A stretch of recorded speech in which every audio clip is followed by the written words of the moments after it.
Assembly chamber. Sound.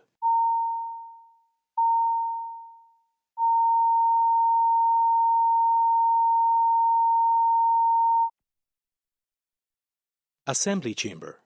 Sound.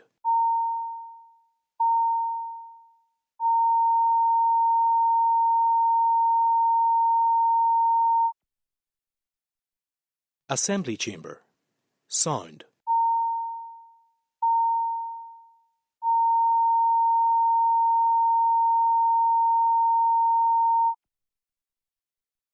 Assembly chamber. Sound.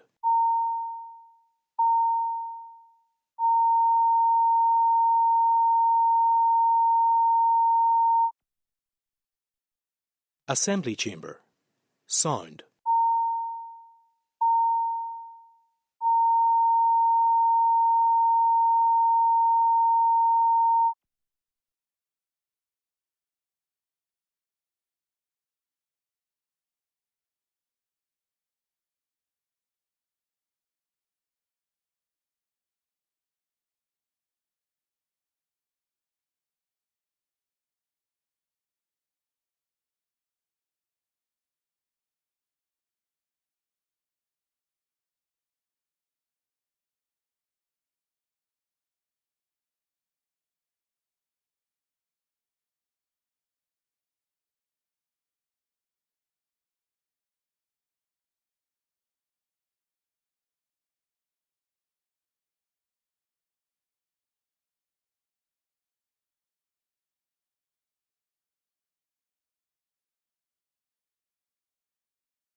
Yep.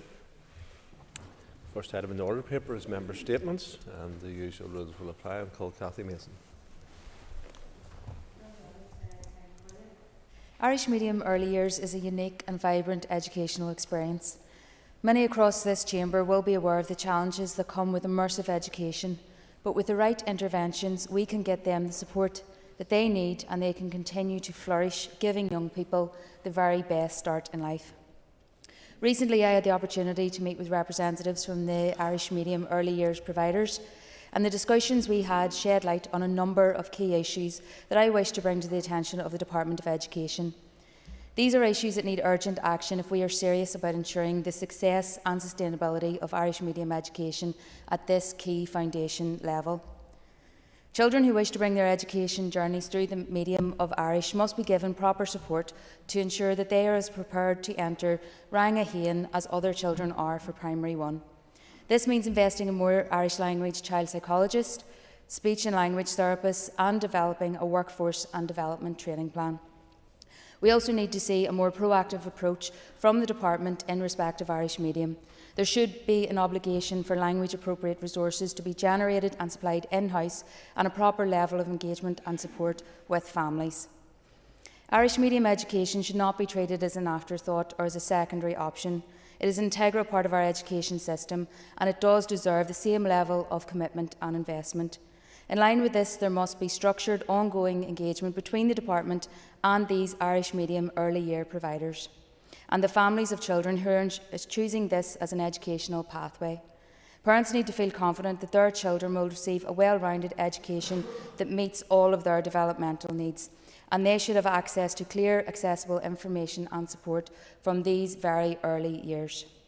I remain committed to working with colleagues from right across this chamber to address the challenges facing Irish medium education, and I will continue to advocate for the support, resources and interventions that our young learners deserve.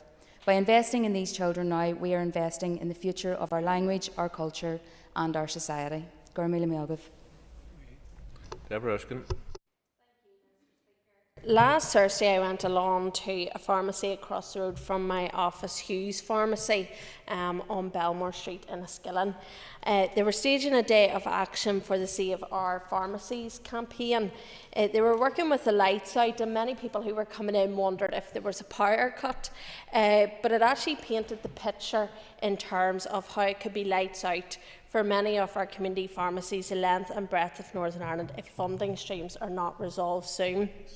Local pharmacies are a valuable part of the NHS, playing a significant role in keeping the pressure off GPs and hospitals by providing a range of healthcare services such as urgent care, vaccinations, support with long-term conditions and treating common illnesses.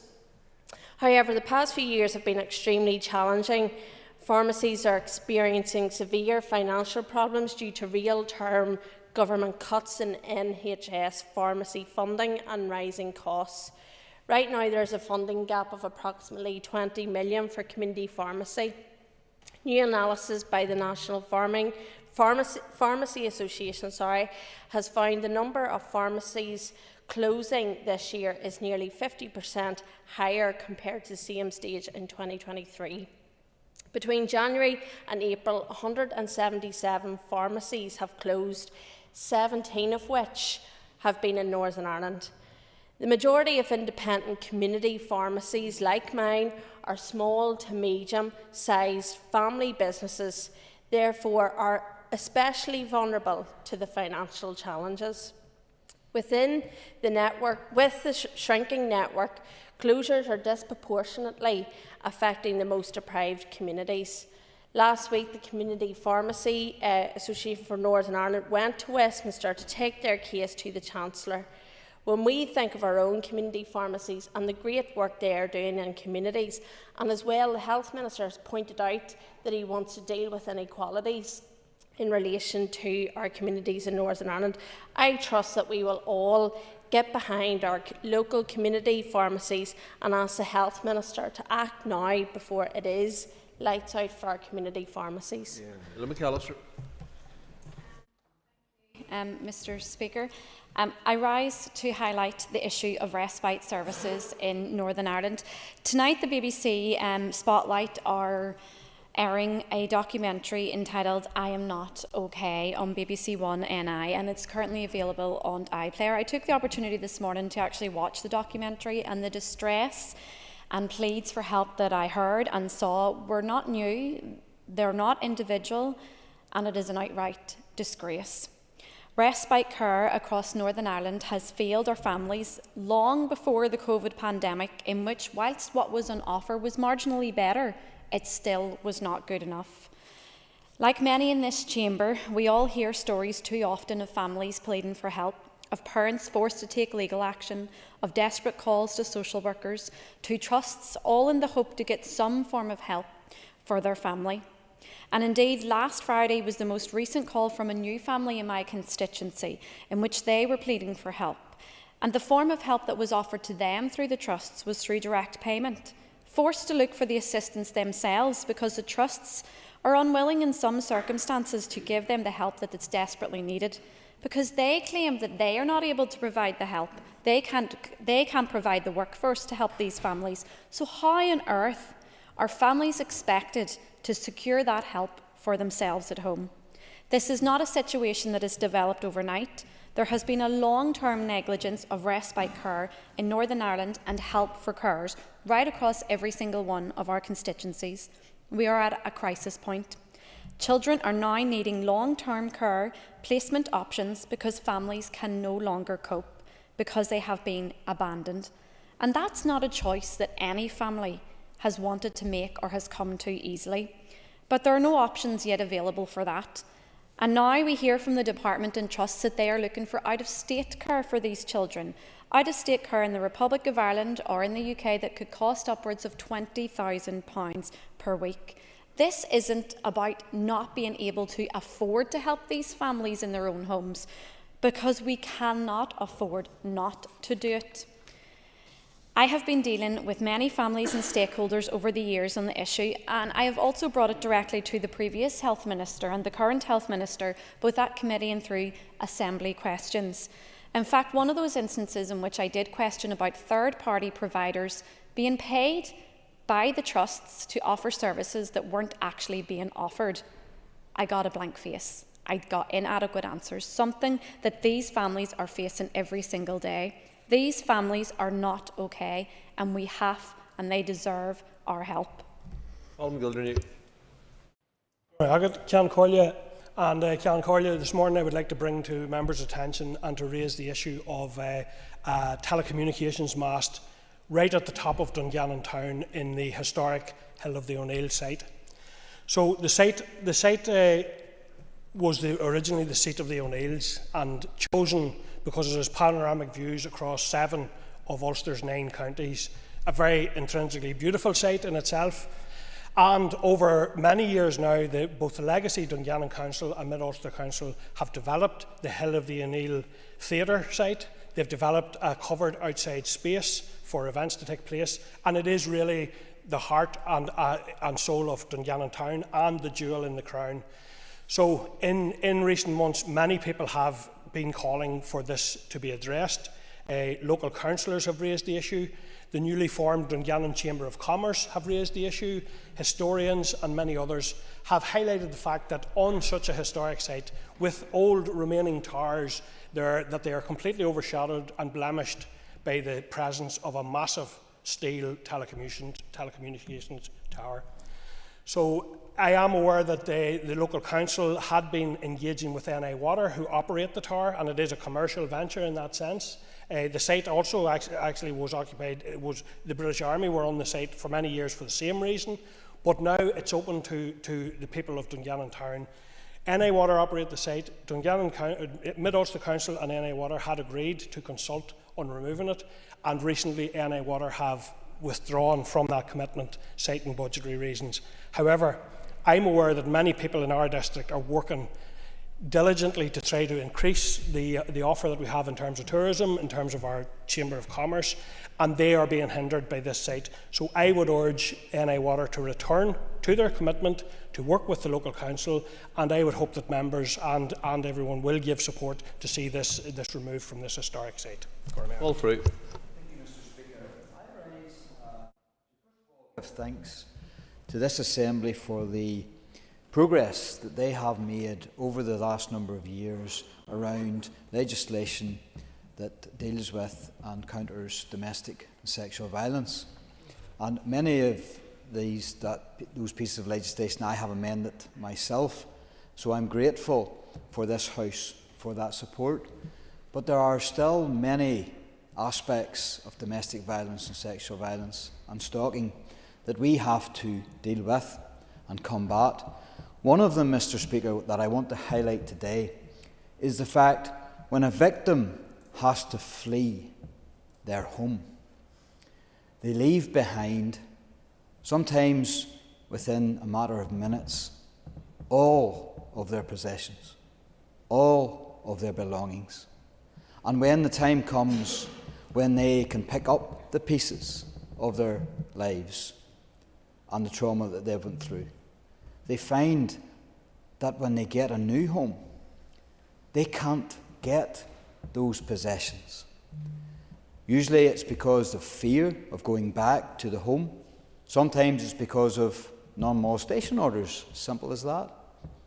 But those victims leave that home, flee that home, and leave all their furniture behind, leave all their storage space behind, and leave all their clothes behind. And so it's very, very difficult for victims of domestic violence to start anew, to start afresh, when they have nothing but the clothes on their backs. So I think that this House and the Department of Justice needs to consider further laws and legislation that protects victims of domestic violence, so that there are no barriers for those victims fleeing the actions that they live with every day. Thank you. Robbie Butler. Mr. Speaker, many times when we come to this chamber, we will talk about the negative stories and negative impacts on people's lives and the difficulty that pertains to most people even accessing services. But there are essences and examples of really good and high practice, and I want to bring to members' attention yesterday the award of GP of the Year to Dr. Chris Hall in the Hillsborough Medical Centre in Lagan Valley, and of course to the Ackley GP Surgery, who won the Surgery of the Year. Frontline workers like GPs and surgery staff provide a vital service in all of our communities. And all too often, sometimes they may even face a letter from some of us in regards to some of the pressures that people face. But that is to neglect the overwhelming hard work of most of our frontline staff, like Dr. Hall and the staff at Ackley GP Surgery. So I just want to take this moment, an opportunity, on behalf of this House, to congratulate them on their award and all of those who perform heroically on our front line. Thank you, Mr. Speaker. Declan Kearney. Thank you, Speaker. Last Wednesday was International Equal Pay Day. We have been long struggling to achieve equal pay for equal work. Women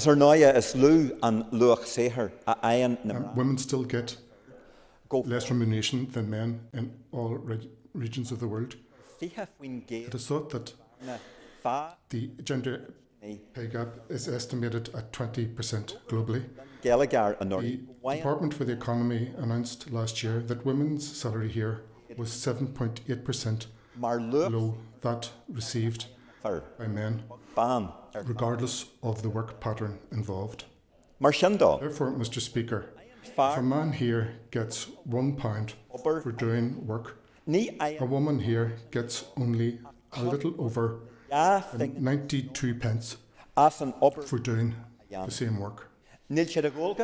Companies here are under no obligation to report on the gender pay gap, unlike those in the 26th county or companies in England. Therefore, if a woman applies for a job in Limerick or in Liverpool, she will know what the hourly pay gap is between men and women in that company, and the gap in the bonuses that they receive also. If the same woman applies for the same job in Larne, however, she will be unaware of those differences. Members on all sides of the House agree on equal pay for equal work. However, despite this, Mr. Speaker, progress to narrow the pay gap is very slow. The pay gap here will not be filled here until we have a strategy on gender equal pay and a plan to implement that strategy. We also need to introduce regulations on reporting the gender pay gap so that companies themselves become part of the solution, as the case on the rest of this island and indeed and the rest of Europe. Thank you. The call down for South. Mr. Speaker, and today I rise to express congratulations to Kilkeel man Stanley Tompkins on winning the Northern Ireland Pride of Britain Award on Friday night past. And the Pride of Britain Awards have been honouring our nation's unsung heroes for the past 25 years, celebrating the achievements of truly remarkable people who make our world a better place. And Stanley Tompkins certainly fits that description. At 87 years old, Stanley has been an inspirational part of our community in Kilkeel for decades, and he is still as motivated as ever. He has rallied to lead the way in fundraising for a number of charities, and in this time he has raised an estimated incredible £750,000. Stanley has raised money for a number of charities, including Save the Children and Cancer Research, which is particularly close to his heart. Stanley is a modest and humble man who was motivated in his fundraising action after suffering unimaginable personal loss. Sadly, Stanley's wife died from cancer, and one of his daughters died more recently with a brain tumour. Another of Stanley's key fundraising efforts has been his support for the Gyms Youth Centre in Kilkeel. I am especially grateful for this, as all of my children benefit from it. From after-schools clubs, summer schemes, drop-ins and the step-up leadership programmes, they offer amazing services. And they also provide a vital mental health hub for children and young people in Kilkeel. And they would not have their great facilities if it was not for Stanley's fundraising. On Friday night, the young people in gyms were overjoyed as they huddled round the TV to see Stanley win the Pride of Britain Award. And I got a few wee texts through from the girls to say, "Our guy won." Stanley is an amazing man, truly inspiring to all of us to do our part for our local community and our local charities.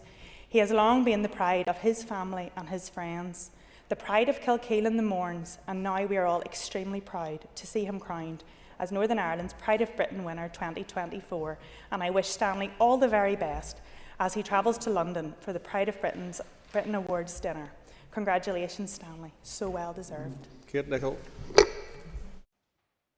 Thank you, Mr. Speaker. The Belfast Health and Social Care Trust were awarded the prestigious Trust of Sanctuary Award in recognition of its commitment to providing a safe, welcoming environment for everyone, regardless of background, ethnicity or origin. No other health has achieved this recognition, and they're also the only trust in Northern Ireland to have a good relations strategy. Their commitment to learning about the experience of newcomers and how to better support and welcome them is admirable, and the Royal Jubilee Maternity Service was awarded Service of Sanctuary for their work as well, which is really important. I was at the award ceremony last week with the artist Oliver Jeffers, who, along with some asylum seeker children that we had been working with, produced the most amazing exhibition. It's called Scene, and if anyone is in any of the wellbeing centres in Belfast or the Royal, you will see some of these artworks. And what they did were the children were asked to take an A4 piece of paper and to draw something that represented them. And very young kids were drawing things like footballs and food, and a lot of them drew pictures of houses and future careers. And what Oliver did was then he drew a portrait of the child around how they wanted to be seen. These children are so vulnerable and have suffered so much and carry such unimaginable trauma, and they just want to be seen as children, and this exhibition really reflects that. It reflects our common humanity. We all bleed the same, we all want to feel connection, we all want dignity and respect, and this exhibition is a reminder that these children deserve the same future as any one of our children. So it's an amazing exhibition, and I'm delighted that the Trust have taken it and are going to be showcasing it over the coming weeks. Please go and see it. And a wonderful recognition that they received this prestigious award of Sanctuary, and look forward to seeing other services getting the same recognition. Thank you. Harry Harvey. Thank you, Mr. Speaker. And I rise this morning to pay tribute to the 13 individuals living with dementia who recently joined with local members of the Rock Choir to record and release a very poignant rendition of The Climb by Miley Cyrus in a fundraising effort for Dementia NI. Many will have seen and heard this story over the weekend, as we took time to mark World Alzheimer's Day on Saturday. Those involved in the recording chose the song to challenge commonly held misconceptions about dementia, and I believe they did exactly that. There are a few within this chamber this morning whose family circle or friend group will not have been affected by a diagnosis of Alzheimer's or dementia. Some live with the condition for many years, often feeling disconnected and unseen by the world around them. Music, as we all know, has a tremendous ability to connect and unite people, and this is especially powerful when individuals are feeling isolated and vulnerable.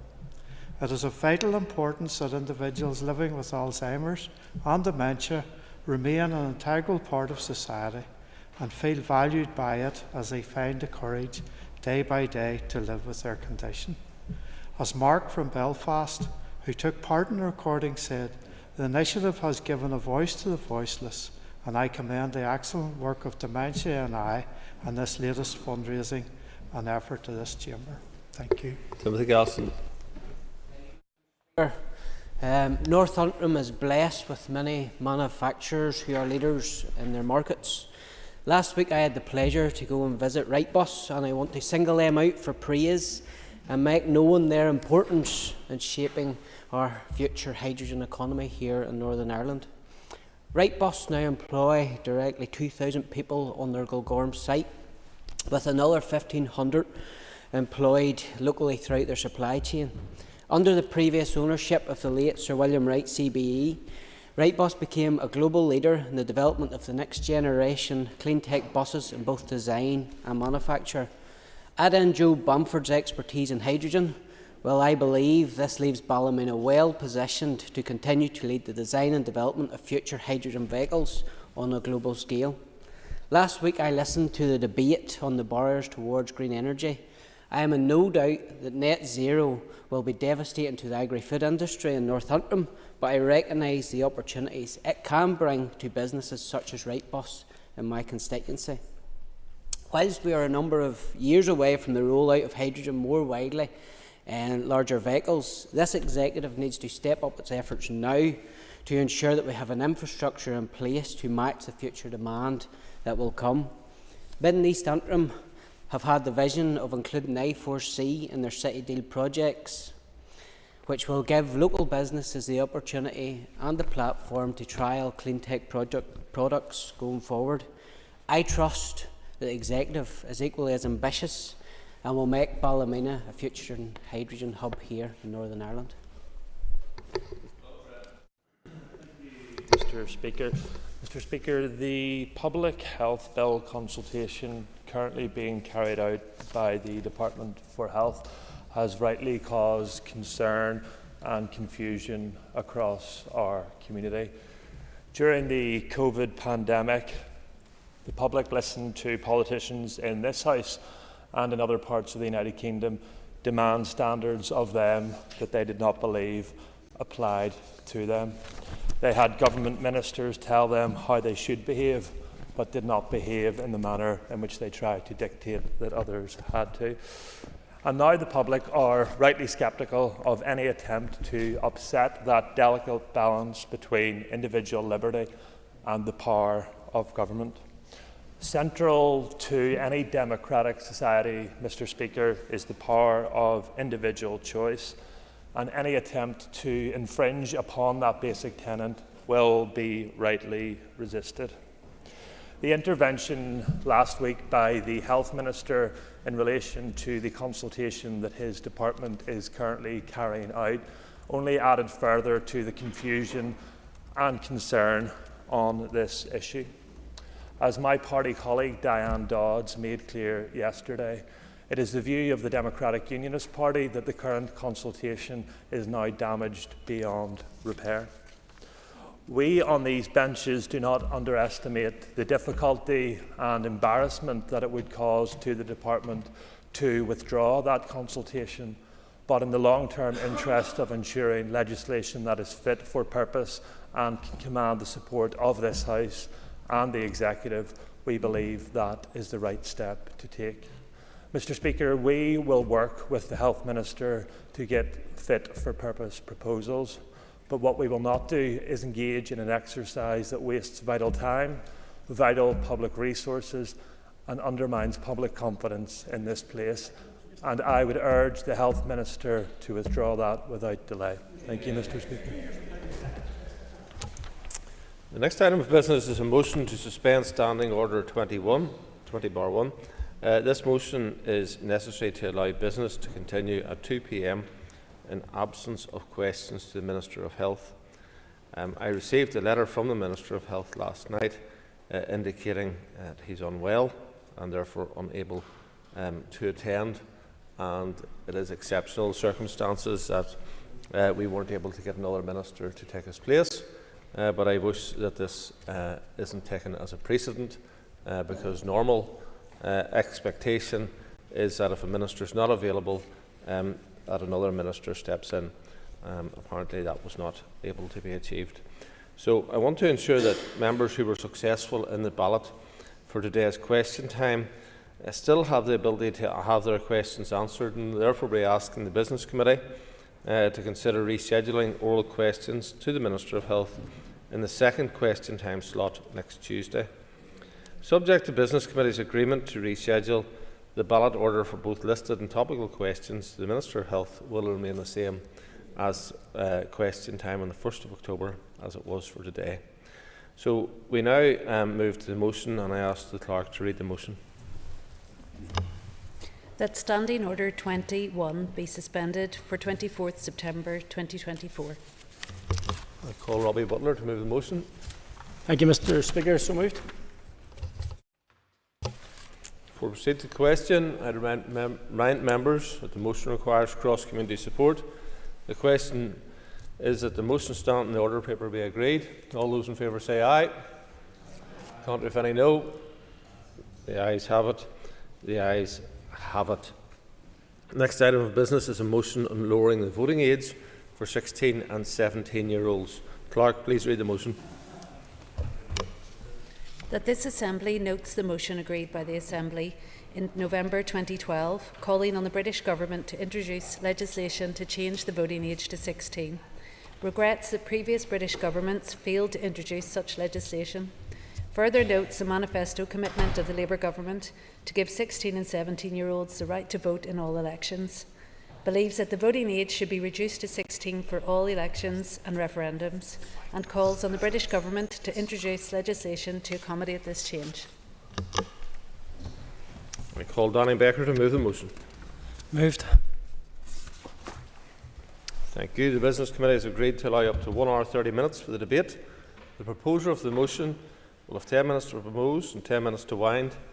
As the amendment has been selected and published on the marshal list, the Business Committee has agreed that 15 minutes will be added to the total time for the debate. Please open the debate on the motion. It's time to extend voting rights to 16 and 17-year-olds. Every day in this chamber, we make decisions that affect the lives of children and young people, all without them having a direct role in playing their part in this change. Young people have been at the forefront of delivering real change in some of the biggest political developments of the last decade. 16 and 17-year-olds are not just citizens of the future, they are full and equal citizens now. They are the cornerstone of our communities, and they play an active and valuable role in our society. At 16, you can start work, you can make your own decisions on education, pay tax, national insurance, to name a few. The notion that they aren't mature or able enough to play a role in the democratic process is nonsense. In Scotland and Wales, 16 and 17-year-olds have the right to elect their MSPs and their Welsh Assembly members. Within the European Union, Austria, Germany and Malta have all extended voting rights to over 16s. What this has meant is a more engaged, more vocal and more diverse electorate. In the North and across Ireland, we are denying this opportunity to our next generation of voters. When they can't vote, 16 and 17-year-olds have higher rates of turnout than 18 to 24-year-olds. They have accessed more information from a wider variety of sources than any other age group, making them a more informed voting group. If you can't vote at 16 and 17, you are more likely to vote in the future. 18-year-olds who don't vote can become 50-year-olds who don't vote. 16 and 17-year-olds who do vote will continue to vote as they age. Extending the right to vote would allow a seamless transition from learning about voting to putting it into practice. We have potentially already lost one generation. We cannot deny the next generation of voters who have studied the democratic process the right to use that knowledge in council and assembly elections. That's a missed opportunity. It is only fair that their voices translate into political power. Sinn Féin has always advocated for an inclusive, progressive society where everyone has a right to shape their future, where the voices of young people are not only heard but listened to. Our vision for a new and united Ireland is built on equality, justice and inclusivity.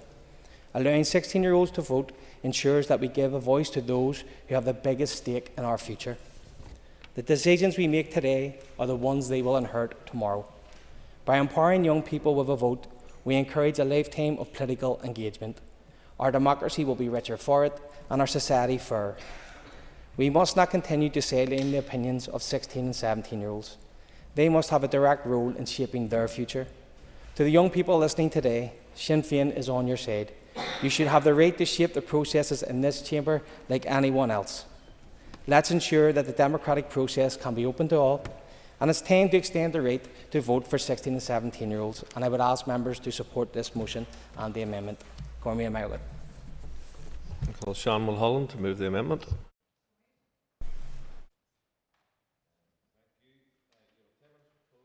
Wind. All other speakers will have 5 minutes. Thank you, Mr. Speaker. I feel like rising to speak on this motion is a bit of a full circle moment for me. As a youth worker in 2009, I came to this building with groups of young people from Belfast YMCA's Youth and Government programme, and then with young people from the Where's My Public Servant programme to advocate and lobby for votes at 16. The only member that's still standing that I interviewed at that time is Patsy McGlone, so fair play to him for his sticking power. 15 years later, I am honoured to stand in this chamber and speak on behalf of the 16 and 17-year-olds who deserve to have a say in who represents them, and quite a few of them are sitting up behind me, so thank you so much. I want to start by laying down a challenge to any MLA who is going to be speaking on this motion today. Please, please, please do not refer to young people as the future. If you do that in your speech, if you have it in your speech, please delete it. All that phrase does is disenfranchise young people from their place in society here and now. It tells them they're good enough, just not quite right now. I want any young person who is listening to this vote and who's sitting up in that gallery today to hear one thing above all else: your contribution to your community is valued and worthwhile now. As we consider the possibility of lowering the voting age to 16, it is important to acknowledge that in the past, particularly in the debate on this issue first in November 2012, much of the debate around this issue was speculative. There simply wasn't enough examples around the world to guide us. But over the last decade, that has changed significantly. We now have a wealth of evidence, particularly in the likes of Europe, South America, and closer to home in Wales and Scotland, where 16 and 17-year-olds have been granted the right to vote in various elections. The experiences in those countries offer us really invaluable insights. Empirical research shows that by and large, the participation of young people has been really positive, both in terms of their political engagement, but also in their civic attitude and change to that. Importantly, there's no indication that lowering the voting age has any negative consequences. In fact, in many cases, it has sparked a new and vibrant discussion around politics, democracy, and what it is to be a citizen. The sky did not fall in by allowing young people the chance to have their say. And as a young person told me this morning, Scotland didn't just create an army of rebellious teenagers overnight. More's the pity, I say. The evidence that we have should encourage us to seriously consider extending the franchise. The potential benefits to political engagement and to our democratic system, particularly among younger generations, are hard to ignore. And I want to try, before I get into the amendment, to address some of the main arguments that we hear quite regularly against the extending of votes to those who are 16 or 17, because I do believe they deserve careful scrutiny, and I don't believe that they stand up to the evidence or the principles of democracy that we uphold. First, some argue that 16 and 17-year-olds are not mature or informed enough to vote. Let's not underestimate our young people. It is so patronising to tell a young person they aren't mature enough or educated enough to understand the world of politics. The cohort of young people in this generation are the most politically engaged and connected generation ever. They have immediate access to their representatives through social media or email, unlike past generations like mine who had to wait till their school visited this building or they saw an elected rep out in their community. Young people today are growing up in a world where information is more accessible than ever, and many are deeply aware of the issues that affect them, whether it's climate change, education, housing, the economy. At 16, they can leave school, start full-time work, pay taxes, join the military, even make critical life decisions such as getting married or consenting to medical treatment. If we trust them with those responsibilities, why should we deny them the right to have a say in who governs them? Research from the countries that have already lowered the voting age show that 16 and 17-year-olds are just as capable of making informed choices as older voters. In fact, studies show that young people who are engaged politically at an earlier age tend to carry that civic engagement into adulthood, which is what has been shown in Scotland. By giving them the vote, we nurture lifelong democratic participation. That's a habit we should be encouraging, not postponing. Another argument is that young voters are more likely to be swayed by emotional appeals or lack of experience than older generations. If we're being honest, this place knows more than most about that in terms of our adult generation. The idea that more experience guarantees better decisions is unfounded. As the young person said this morning, wisdom does not equate to age.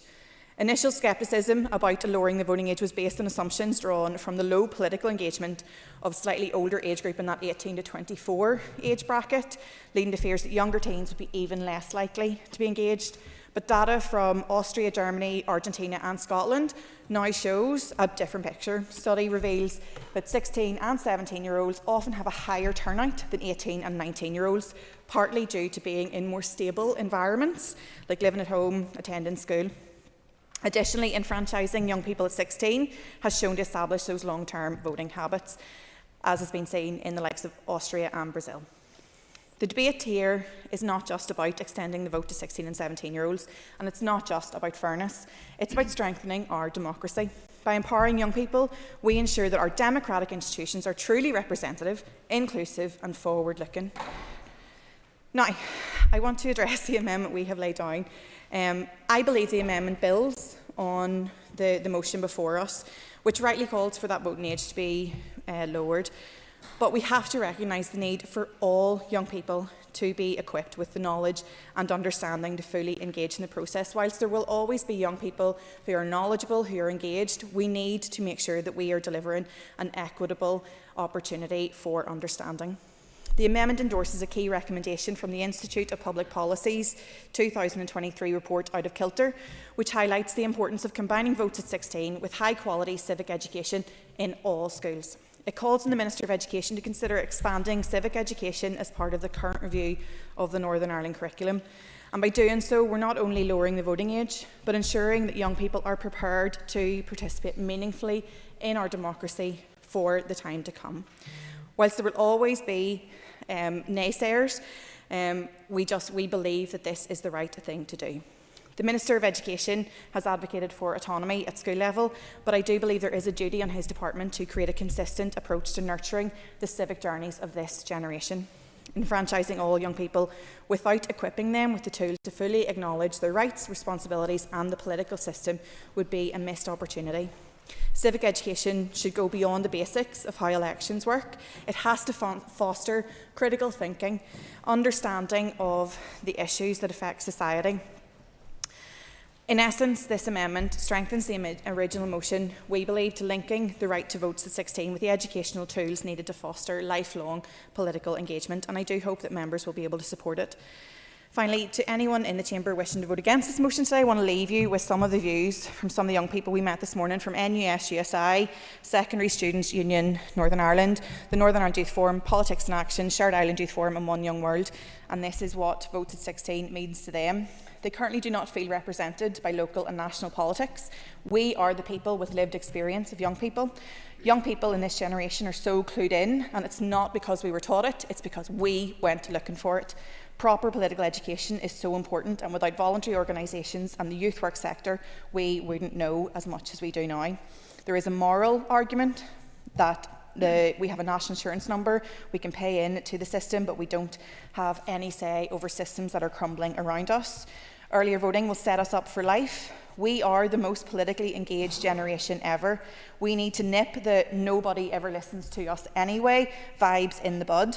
Let's focus on how we can make Northern Ireland livable for us all. It is my hope that the Secretary of State for Northern Ireland, the Right Honourable Hilary Benn, will be tuning in to this debate online. If he's listening, I hope that he is planning to progress, as he has indicated to myself and my colleague Kelly Armstrong recently, to extend the franchise. I will also be writing, though, to the First Minister and Deputy First Minister to ask that the Executive considers writing to Westminster to ask that these powers be devolved to Northern Ireland, because it is right that we make the decisions for ourselves in this House. Hopefully, the 1- and 2-year-olds, at the time this Chamber discussed the issue in 2012, will be able to select who is sitting in these seats in the Assembly elections of 2027. Thank you, Mr. Speaker. Brian Kingston. Mr. Speaker, this is always an interesting topic to debate, and I would recognise that there are sincerely held views on different sides of the topic. But ultimately one has to reach a considered position, and the position of the Democratic Unionist Party is that we do not support reducing the voting age. Throughout the world, voting rights are generally reserved for adults, and 18 is the internationally recognised age of adulthood, including by the United Nations. Few in this Assembly would claim that young people are being suppressed by not being able to perform a range of activities until they are 18. These include taking out a mortgage, serving on a jury, becoming a police officer, fighting in our armed forces, getting married without parental permission, watching certain movies or content, buying alcohol, tobacco, fireworks or a gun, or participating in gambling. Of course, young people mature and grow into adulthood over a number of years, but there needs to be a point at which they legally become an adult. We agree that that should be 18, and that should be the age of enfranchisement. There are already too many pressures on young people to grow up fast. Childhood should be respected and should have certain protections from the pressures and responsibilities of adult life, which will come soon enough to those young lives. For those who want to lower the age of voting below the age of adulthood, why have they picked the arbitrary age of 16? Why not 15 or 14 or any other age? One serious concern, no, I don't have the time that you have, so one serious concern is that lowering the voting age to 16 would put schools into the front line of party political campaigning. The focus in schools should be on education and broadening of the mind, not on vote capturing. There would be potential and temptation for some teachers to become election campaigners. Some might point out that the law does enable a young person to take certain decisions at the age of 16, whether that be to leave home, leave school, or have consensual sex. However, generally speaking, these are activities that government policy does not actively promote at 16, whereas exercising the right to vote is one that is proactively encouraged. Extending the vote to 16 and 17-year-olds does engage potential impacts in terms of the health and well-being of those in this age group, and we should not pretend otherwise. A significant proportion of 16 and 17-year-olds are still living at home and going to school. Have those advocating for a change in the voting age considered the external forces that would come to play? Just imagine the online barrage of political advertising that they would face. There are forums and platforms that young people of any age can use to influence politics and indeed decisions by adults before, during and after election. That is where our focus should be, enabling young children and young people to make their mark without rushing their development or indeed placing obligations on their shoulders. Without prior investment in education that reflects a young person's new rights, and without ensuring that young people hear a wide range of views, 16-year-olds would not be ready to make an informed choice. The Alliance amendment to the motion does acknowledge this need. However, we still do not believe the overarching aim of votes for 16 and 17-year-olds is the right one. So, in summary, our considered position is that we do not support lowering the age of enfranchisement to below adulthood, being the age of 18 as is internationally recognised. Let children enjoy their childhood without taking on all the pressures of adulthood. Thank you. Robbie Butler. Thank you, Mr. Speaker. Members, today we will debate a matter which could I think, in a very positive way, copper fasten our ambition and secure Northern Ireland's democracy for generations.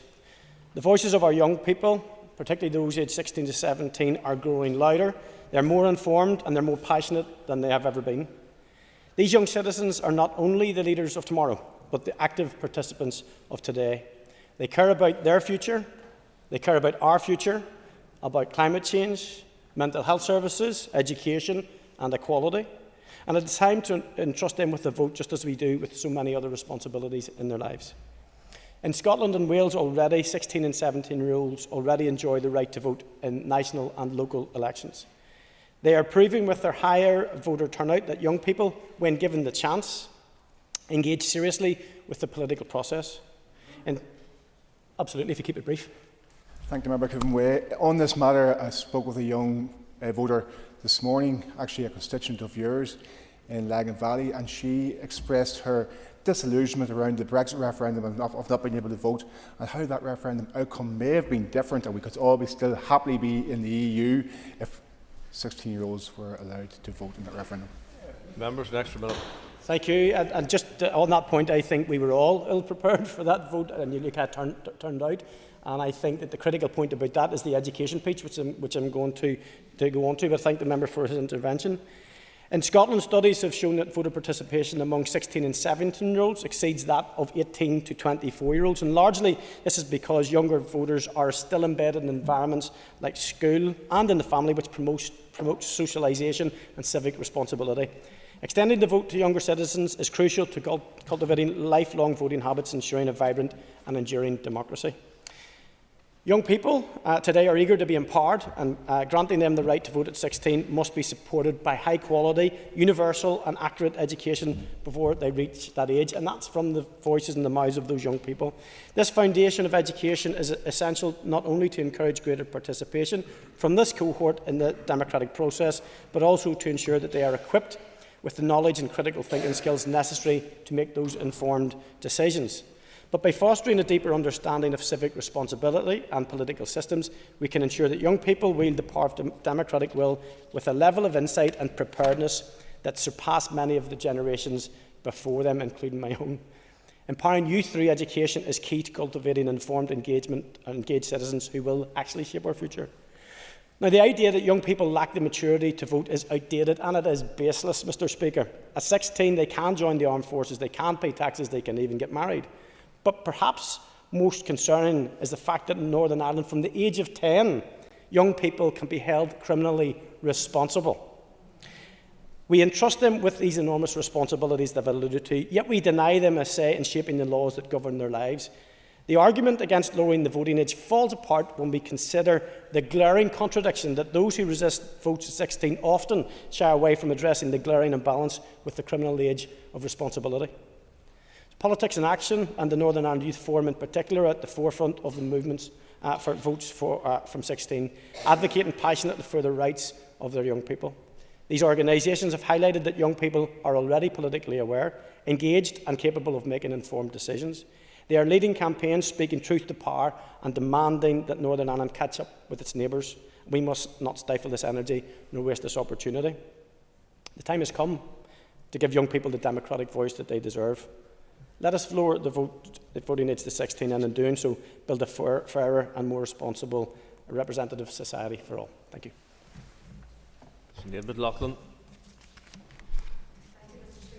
I want to put on record our strong support for lowering the voting age to 16, and thank you to the proposers of the motion and the amendment for bringing this forward. To me, I want to say from the outset that the biggest reason for lowering the voting age is our young people themselves. Our next generation has ambition in spades for themselves and for Northern Ireland. They care deeply about the world around them and about the biggest social and economic justice issues of this day. Our progressive causes, they are all too often 4 or 5 steps ahead of where our politicians of the day land. Let's not forget that these are young people who will be forced to live with the consequences of today's decisions, but who have often known little else but instability in our politics, skyrocketing costs of housing, transport and basic essentials. All of those challenges are in the context of an uncertain future, both for this place and for the planet. I wouldn't blame young people who look at how long it can take Northern Ireland to get its act together about virtually everything and think the politics isn't for them. Fortunately, that isn't how this generation has responded. There are so many young people in this generation who, instead of stepping back from politics, have stepped up and stepped into politics. They've found campaigns on everything from youth mental health to poverty. They organise in their communities and in their schools. They march, they protest, they mobilise for their own rights and for the rights of their peers. They care about the future and they care about each other. These are young people who can work, pay tax, serve in our armed forces and get married. Those young people have a right to a say in the future, and we are trying to create for them. And they have a right to help shape that future through voting. I can't help but think that perhaps if they were able to vote, our politics might take more notice of those young people and their needs. Perhaps we would have reached action on the climate crisis quicker. Perhaps we would have legislated for abortion rights or marriage equality from this chamber instead of leaving it to London. Perhaps more urgency would be shown about tackling the housing crisis, including for renters. To anyone who is in opposition to this step, it's worth looking back to the debate from the time when the age was lowered from 21 to 18.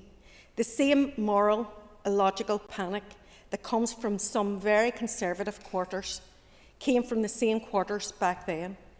I don't think anyone would argue that the age should be raised or that the reduction should not have taken place. Some people say that 16 is simply too young. But there is no one age, as the expert panel in Wales found, that which rights are conferred totally. So I say, why not let these capable, talented, motivated young people vote? We need more of them to get involved, and we have no time to waste. In the interest of all of those young people, I think our motion today should actually go further. It's all very well to ask the current government to introduce legislation. Yes, certainly. Would the member agree with me that many 16 and 17-year-olds are frustrated at the lack of progress, and that whilst there's good intentions with the motions that are here today, they simply just call on the British Government to do something? Why are we not mandating our executive, our First and Deputy First Minister, and as an Assembly telling that executive that it must go and seek those powers to make that change, instead of simply leaving it once again a debate which may lay on the table for another 8 years? Thank you. I totally agree with the member. We need to get this job done, and we need to get it done closer to home and join Scotland and Wales and the other devolved nations that have lowered the voting age. The First and Deputy First Minister should seek the devolution of the required powers themselves in order to introduce this legislation. Of course, we want this right for every young person in the UK. And I hope that the Prime Minister lives up to his commitment to introduce votes for 16 and 17-year-olds. If he does, our MPs in Westminster will be first in line to vote for it. But we need to be able to make this decision here on our own devolved Assembly for our young people here at home. Lowering the age from 18 to 16 is, I believe, the next staging post in our journey to expand the electorate and ensure everyone has a say in the decisions that affect them about their lives. Today, let's act in the interests of the 45,000 young people aged 16 to 17-year-olds in Northern Ireland by giving them the say that they deserve in their society, in their democracy. Thank you, Mr. Speaker. Thank you. Emma Sheeran. I get Kincorlia, and I raise today to support this motion, obviously, and support the amendment. And I take on board the point that the member for North Antrim made when proposing the amendment around the use of the phrase "believing that children are our future." And I totally understand what you're saying there. I suppose I find it impossible to disagree with Whitney Houston. I do believe that children are our future, but I think that it's what you infer from it, and not to say that the future will be yours at some stage, and just wait until that time, but instead to recognise that our young people should have a say in what their future looks like. And I suppose that comes to the heart of what this debate is about. We in Sinn Féin believe that we should extend voting rights to 16 and 17-year-olds because our 16 and 17-year-olds are working, they're paying tax, they're contributing to the system, and therefore they should have a say in how we are governed. And it I suppose, is fundamental to a lot of the debates that we have in this chamber around equality and inclusion and rights. And in order to have people's views recognised, they have to have an opportunity to have their say. We can't govern for people and take on board their particular perspectives if they are not included in the democratic process. And for that reason, 16 and 17-year-olds should be able to vote. We know that our teenagers now have pressures upon them that most of us couldn't even begin to imagine. I would counter that maybe I'm closer than some people in this chamber to understand the particular pressures that they're under. But even when you look at things like social media and the prevalence of bullying and peer pressure and the rise in our communities of the abuse of drugs and alcohol and all of these other pressures that our young people are facing, we don't know how to tackle them, and we need the views of our young people when trying to do that. And for that reason, they should be included in the electoral process. We have seen in other examples around the world of how when progressive voices are included at the table, we have more progressive politics and we have better and more informed solutions to problems that we face. And again, that's another reason why our 16 and 17-year-olds should be granted the right to vote. They have an important contribution to make to society, and that should be reflected in our electoral system. So I agree with those who have already spoken in terms of extending voting rights. And obviously in Sinn Féin, coming as we do from a place in the world where at one stage the right to vote was not granted even to every 18-year-old, and a civil rights campaign that seen that extended eventually, we would like to see more people involved in our democratic process and the franchise extended. So I would urge you to support this motion. Gormagat. All right, Harvey. And thank you, Mr. Speaker. There has been an interesting debate so far on this issue, and one which engages the interest of a specific cohort of young people. I'm always delighted to go into schools or address school groups visiting this building and engage with them on a wide range of issues. Some of those 16 and 17-year-olds remind me of a much younger Harry Horvath, a political anorak with strong views and an interest in the political system. I must admit, however, they are very much in the minority. Most young people are concerned with their studies, their hobbies, and the prevailing youth culture at any given time. I think it is fair to say that young people campaigning for change on this issue are already politically aware and engaged, and that is wonderful to see. However, the vast majority of those who stand to be affected by such a change will not fall into this category. There's been an obvious failing across society and education to equip young people for civic life, a failing which I believe we should be addressing much more readily, regardless of this debate today, and something which I believe the Alliance Amendment seeks to acknowledge. While civic education is most definitely lacking, simply enhancing the curriculum to better address topics such as voting, the political system and politics generally will not in itself create a change in adolescents' behaviour and attitude toward engagement with the political system. There is an inherent maturity required before an individual is both willing and capable of partaking in the political process. I believe the debate being had today is therefore where we do believe the line should be drawn, and what indicators should we look in order to draw that line appropriately.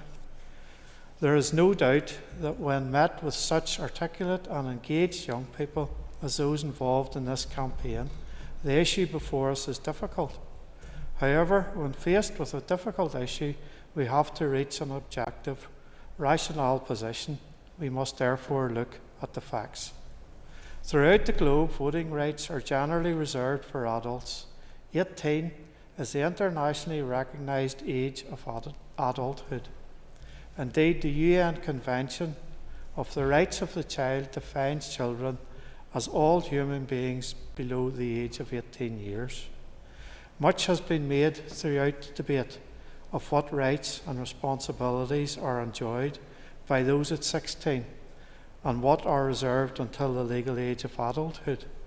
It is of course worth remembering that many of these activities already referenced mention has been made of joining the army, of marriage and of leaving home.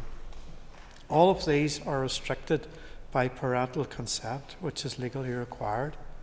The overwhelming majority of activities and decision-making involving individual autonomy remain at the age of 18. Jury duty, unrestricted driving, alcohol and tobacco consumption, even the rental of some films and computer games, to name but a few examples.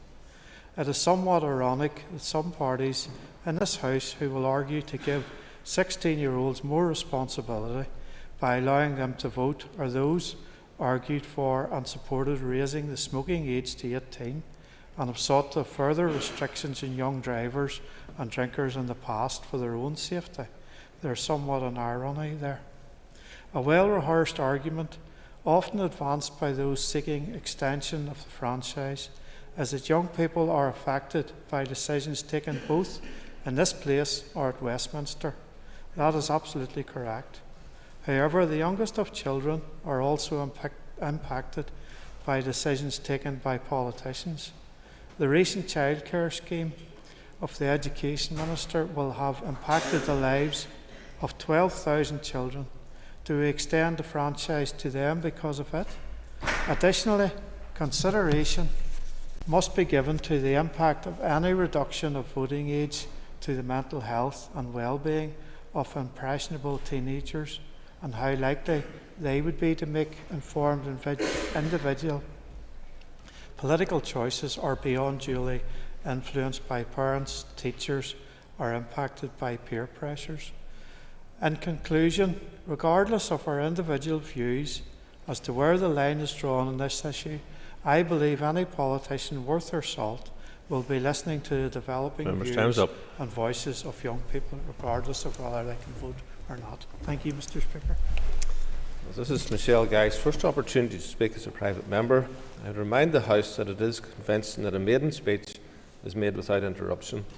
However, if you choose to express views that revoke interruption, you're likely to forfeit that protection. I call Michelle Guy. Thank you, Mr. Speaker.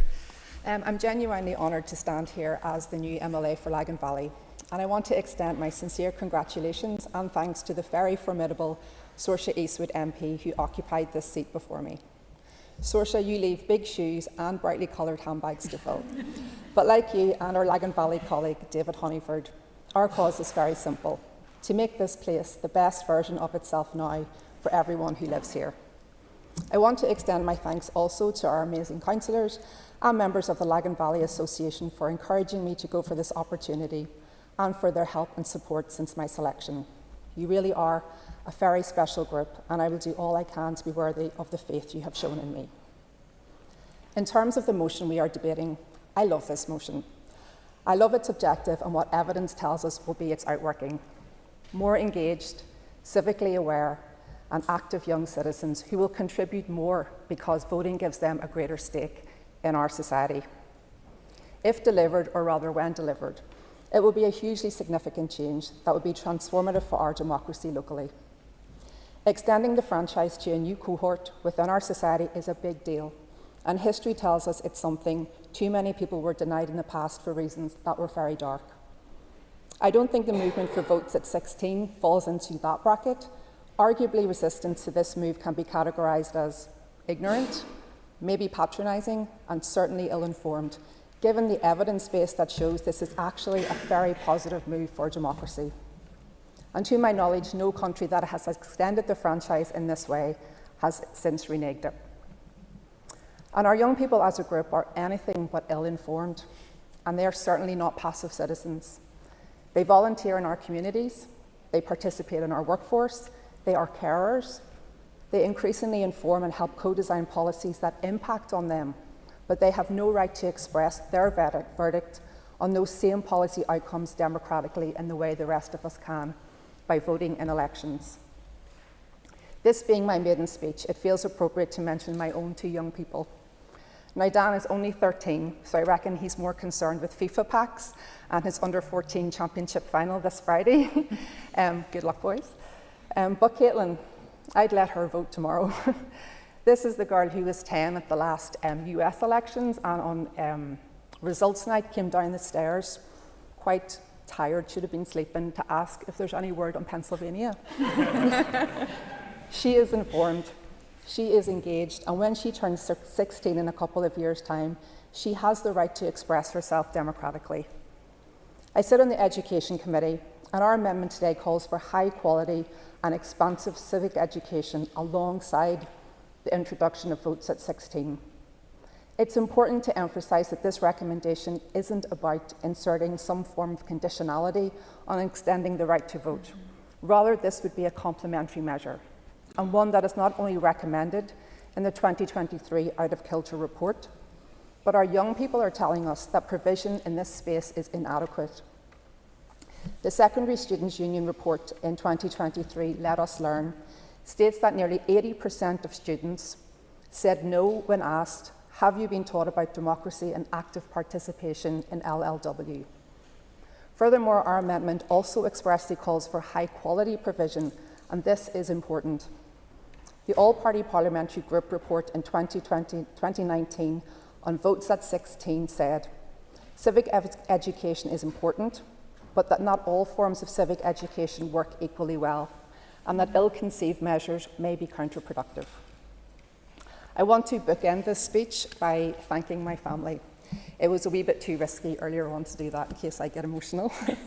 But to Chris, the kids, my parents, sisters, and close friends, who know I'm doing this, in their words, for the right reasons, and who've supported me through so much this year in particular, thank you, and I love you. Oops, sorry, that was dramatic at the end. Well, Timothy Gaston. Very much. I just want to start off by congratulating the new member on her maiden speech. It's certainly not easy to rise after that, but I'll do my best. So I want to rise today to oppose the motion for three simple reasons. Firstly, in setting the voting age at 18, the UK is very much in line with international practice. If you look at the situation across the democratic world, the average voting age is 18.03.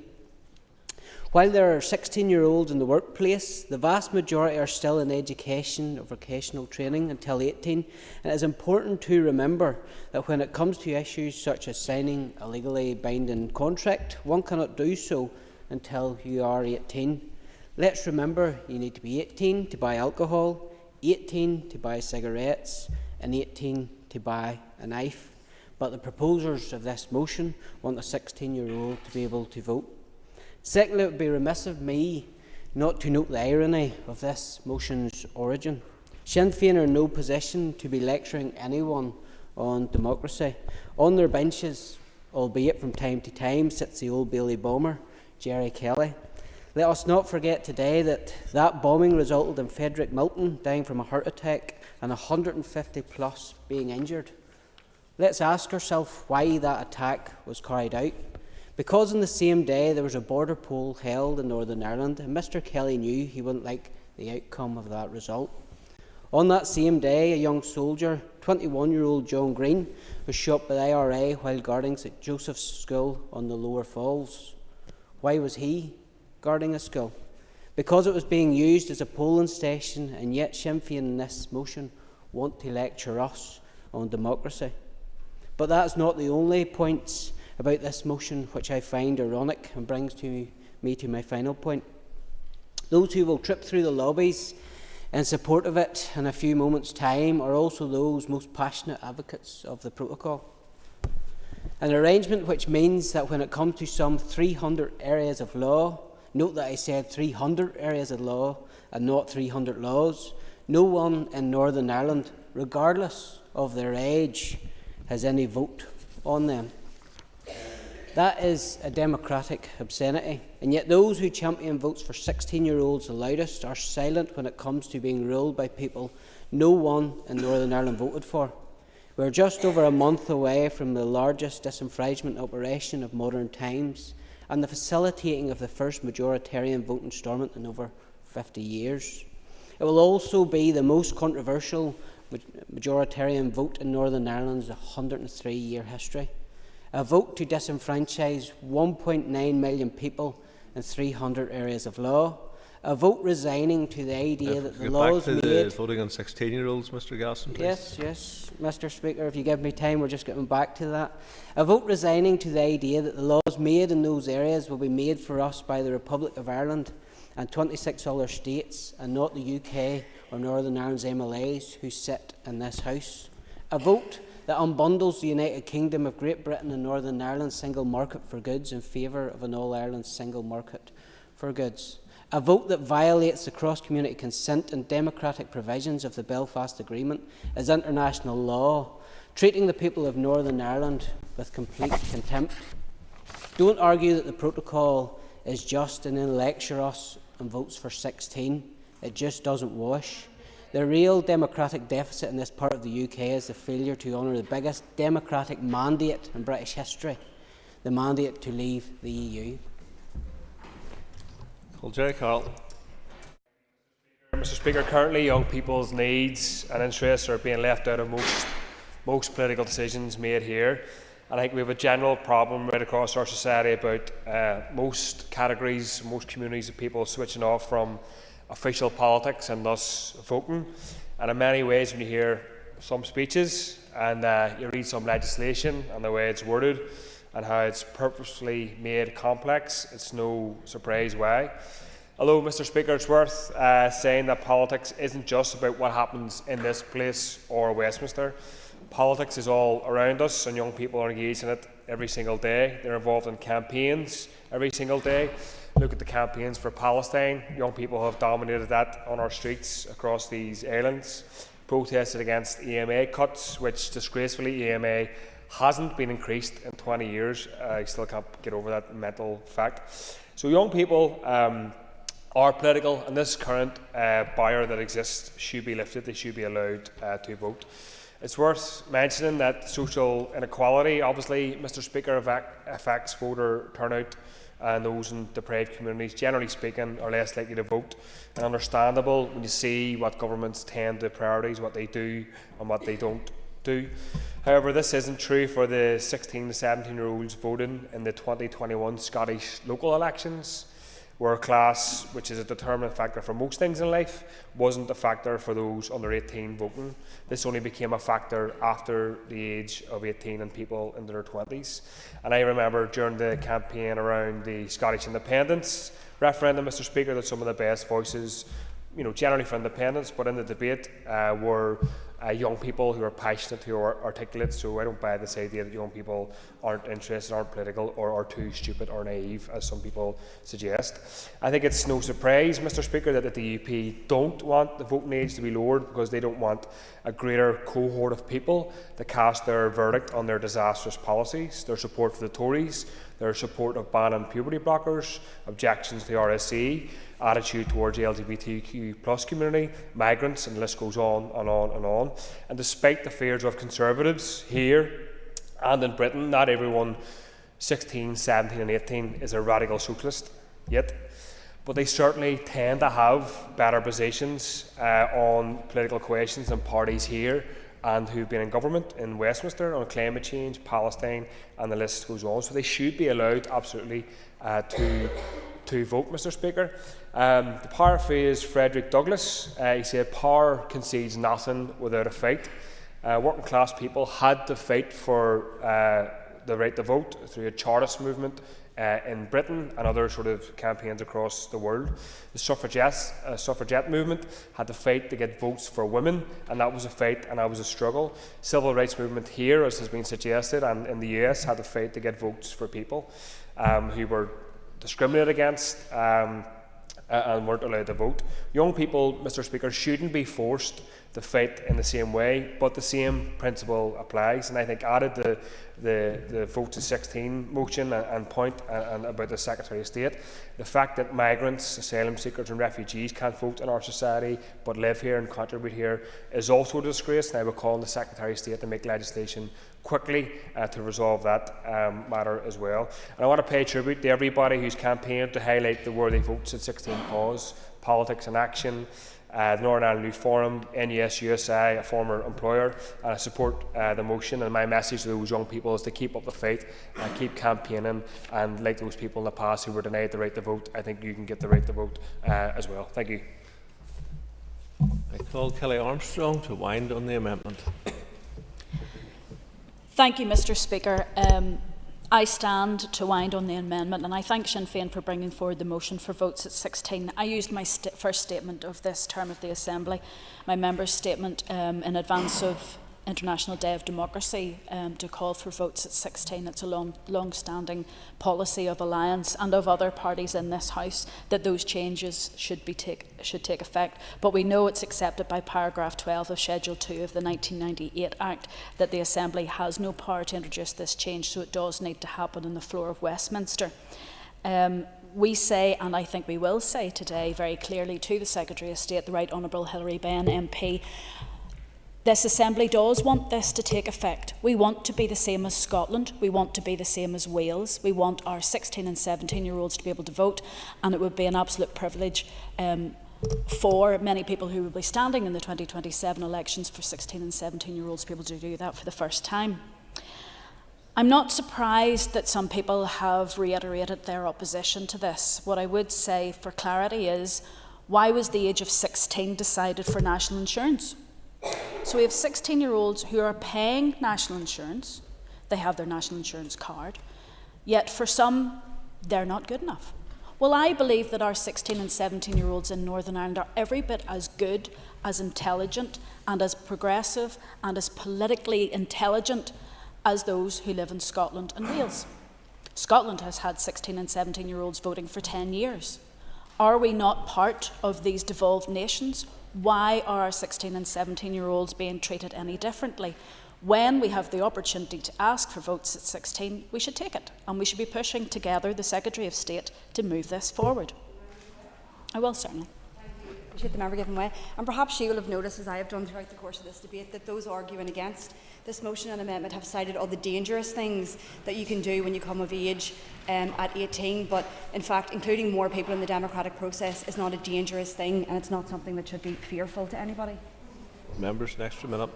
And we all know that each of the parties in this House have youth wings. So I find it quite disingenuous to say to any of those people who have joined a political party at a young age to know that they're just political anoraks and that they're not equipped enough to know anything about politics when they're actually holding membership of some of those parties. What I would say is the concerns about having education, providing support for young people is completely unfounded. Key stage 3, there's learning for life and work.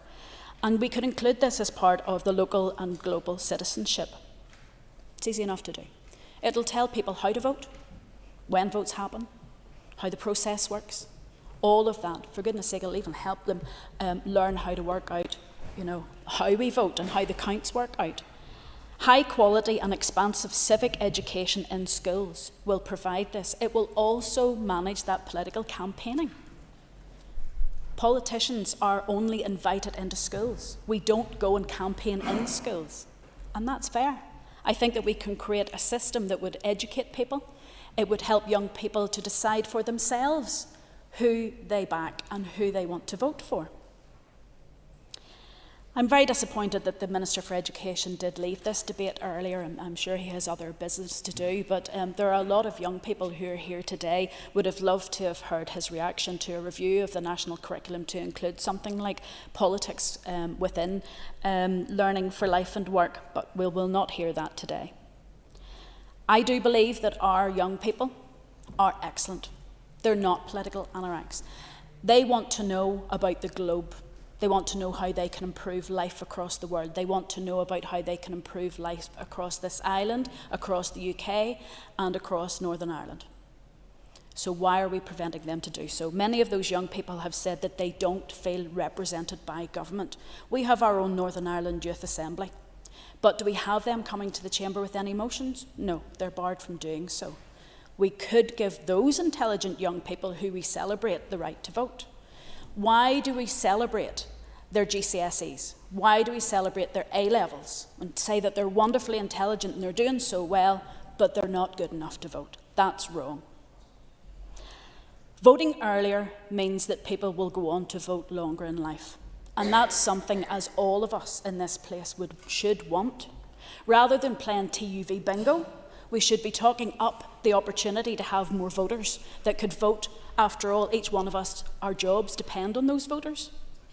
The more people who vote, the better Northern Ireland can be. And in fact, this morning I heard that when franchise changes, society improves through more representation. Now, unless people think that young people aren't good enough, aren't as good as Scottish and Welsh young people, then why would you vote against? I appreciate that it's your party policy, as has been said by Brian Kingston, MLA of the DUP. Guys, you are on the wrong side of history, and you've been on the wrong side of history so often. It is time to recognise that long ago, you were only able to vote at 21, and they changed it to 18. It's right at this stage that in Northern Ireland, our intelligent, productive, effective young people are able to vote from age 16. Thank you. Well, Padraig Delargy to wind on the motion. And I thank all those who have contributed to the debate today. There have been several key themes in this debate, and I suppose the first one that we've noticed is the access to democracy, which Robbie Butler touched on initially. And it is key. I think one of the broad consensuses that we've had across the debate is that this isn't just about the future. This is about now. It's about empowering young people now, and it's ensuring that young people have a voice now. We are all aware, and I'm very aware in my role as a further and higher education spokesperson, of the fact that many young people who are on apprenticeships, who are in work, are paying national insurance, but they do face the consequences of policies made here when they have no right to vote. And I think fundamentally that is wrong. The second broad discussion that we've had is about the higher rates of utilising that vote, which both Danny and Shan have touched on as well. We've looked at Scotland and at other international examples. There are many examples that we could look at, but Scotland is a particularly interesting one, obviously, with a situation not dissimilar to yourselves. This is about increasing civic engagement. It's about giving young people a voice in every fora right across society to ensure that voices are heard. Sinead and Michelle have both touched on the remarkable political activism, but fundamentally to this debate, I think that the key thing here is that we're not speaking to young people, we're speaking with young people, and we're ensuring that young people are able to speak at the ballot box, that young people's voices are heard, and that they're heard not just through their voting, but that they're heard here in this chamber. Because one of the things that we all would like to see is a more diverse chamber here, is a more diverse opportunity of politics for women, for young people, for many other groups right across society. I joined this chamber as an MLA at 25, but I was a political activist for 10 years prior to that. And I have to say that many of the people in this chamber, Emma and I have both joined through Ógra Sinn Féin, have both been politically aware from a young age, and I'm sure many people in this chamber have a similar experience to that. So for me, I'm very proud that Sinn Féin are leading the way on that we're not just a party who talk about young people leading, that we're a party who actually have young leaders up and down this country, right across Ireland. I think that's something to be very proud of. I know many other parties do the same, and I hope to see every party in this chamber doing that in the future. Because you can look up at the gallery today, you can see the young people who have come here, you can look in your constituencies, and you can look right across at the issues that are prevalent in your constituencies. And those are all led by young people. The campaigns for change, for progress, for inclusivity are all led by young people, and I think that's something very positive. We will be supporting the amendment today, I think it's very important. You've noted the role of the Department of Education. I do share Ms Armstrong's, I suppose, surprise and disappointment that the Education Minister hasn't been here today, because there has been a lot of discussion about schools and the role schools play. I would hope, as a former teacher, that the role of education staff is not being discredited, because I think that it's vital that our schools do have an important part in developing our young people holistically and in every sense of their education. So I think it's very important that the Department of Education are represented at the table. But I think our language is very important around this as well, because we have to be very conscious of ensuring that education staff are not discredited in anything we're saying to schools, about young people. But I would summarise. No, I don't have time. So I would summarise by saying this, that this is not a niche or a fringe topic. As my colleague Emma said, this is a fundamental human right. This is about an entitlement for young people, to give them a voice and to give them an opportunity to be heard. There are challenges which are specific to this generation, and they are unique. And the best way to hear those challenges is actually through the voices of those impacted. It's through the voices of young people directly. So, for our party position, Sinn Féin are very clear that it's time to lower the voting age from 18 to 16 in the North. We're very clear, and we are proud to advocate for inclusive, progressive politics where everyone has a right to shape the future. And I would encourage all members to support this motion.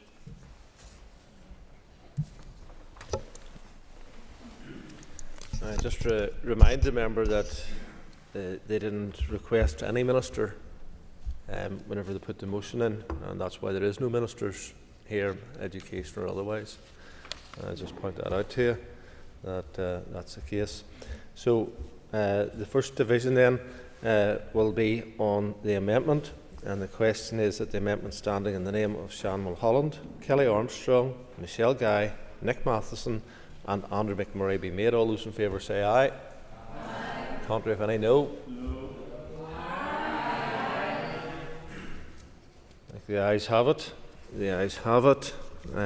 We move then to the motion as amended. All those in favour say aye. Aye. Contrary, if any, no. No. I think the ayes have it. The ayes have it.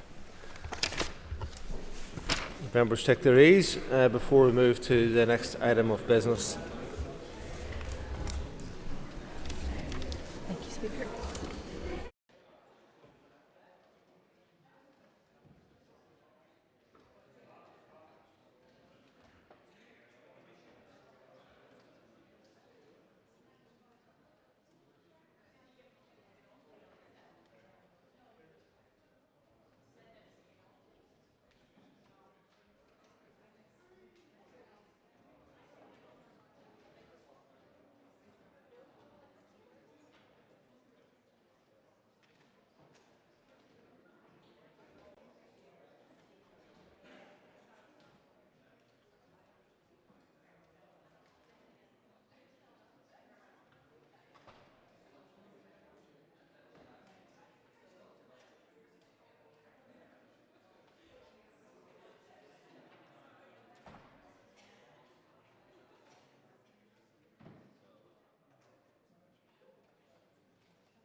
Okay, ladies and gentlemen, if we could resume our seats, please.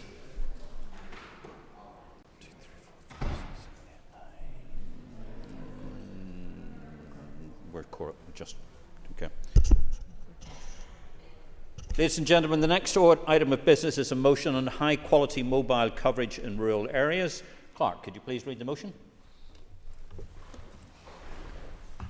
that this Assembly recognises the need for high-quality mobile coverage in rural communities across Northern Ireland, supports the rollout of the shared rural network by the UK Government and 4 leading mobile network operators, and welcomes progress to date, expresses concern that further investment in new and existing phone masts under this initiative has been jeopardised by major delays in the planning process, believes no community should be left behind as a consequence, notes with disappointment the Minister for Infrastructure's failure to engage directly or meaningfully with the mobile infrastructure industry since February 2024, urges the Department for Infrastructure to update planning guidance to local councils in order to advance this project and ensure the planning system supports the delivery of rural mobile infrastructure more generally, and calls on the Minister to urgently address barriers to extending the 4G and 5G mobile network in rural and hard-to-reach areas of Northern Ireland.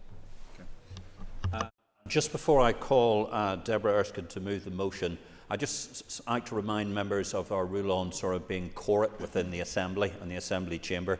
So please carefully notice the numbers that we have in here. I don't want to have to call the division bell to get people back in. So I would encourage you to all remain within for this debate. Deborah, can I ask you to move the motion, please? Moved. Thank you. The Business Committee has agreed to allow up to 1 hour 30 minutes for this debate. The proposer of the motion will have 10 minutes to propose and 10 minutes to wind. As an amendment has been selected and is published on the marshalled list, the Business Committee has agreed that 15 minutes will be added to the total time for the debate. Deborah, please open the debate on the motion. Thank you, Mr Deputy Speaker. Development of mobile infrastructure is key for ensuring our communities are more connected and that technology can play a role in boosting our business and civic life. Unfortunately, I'm aware that plan applications are stuck in the system, and it means that the rollout of the shared rural network is stunted. I am aware that council areas across Northern Ireland by July 2024 that 7 cases of mobile infrastructure plan applications were actually pulled out of the system by investors because of how convoluted it was and in relation to the delays and the time that it was taking to get through the system. This means that 7 areas in Northern Ireland have been held back from getting the infrastructure they need and deserve and the connectivity that they need to be able to meet the demands of the 21st century. Mobile UK is an association for the UK mobile network operators of EE, O2, 3 and Vodafone. Their aim is to identify barriers to progress and work with all relevant parties to bring about change. One of the main issues that they have identified is the planning system.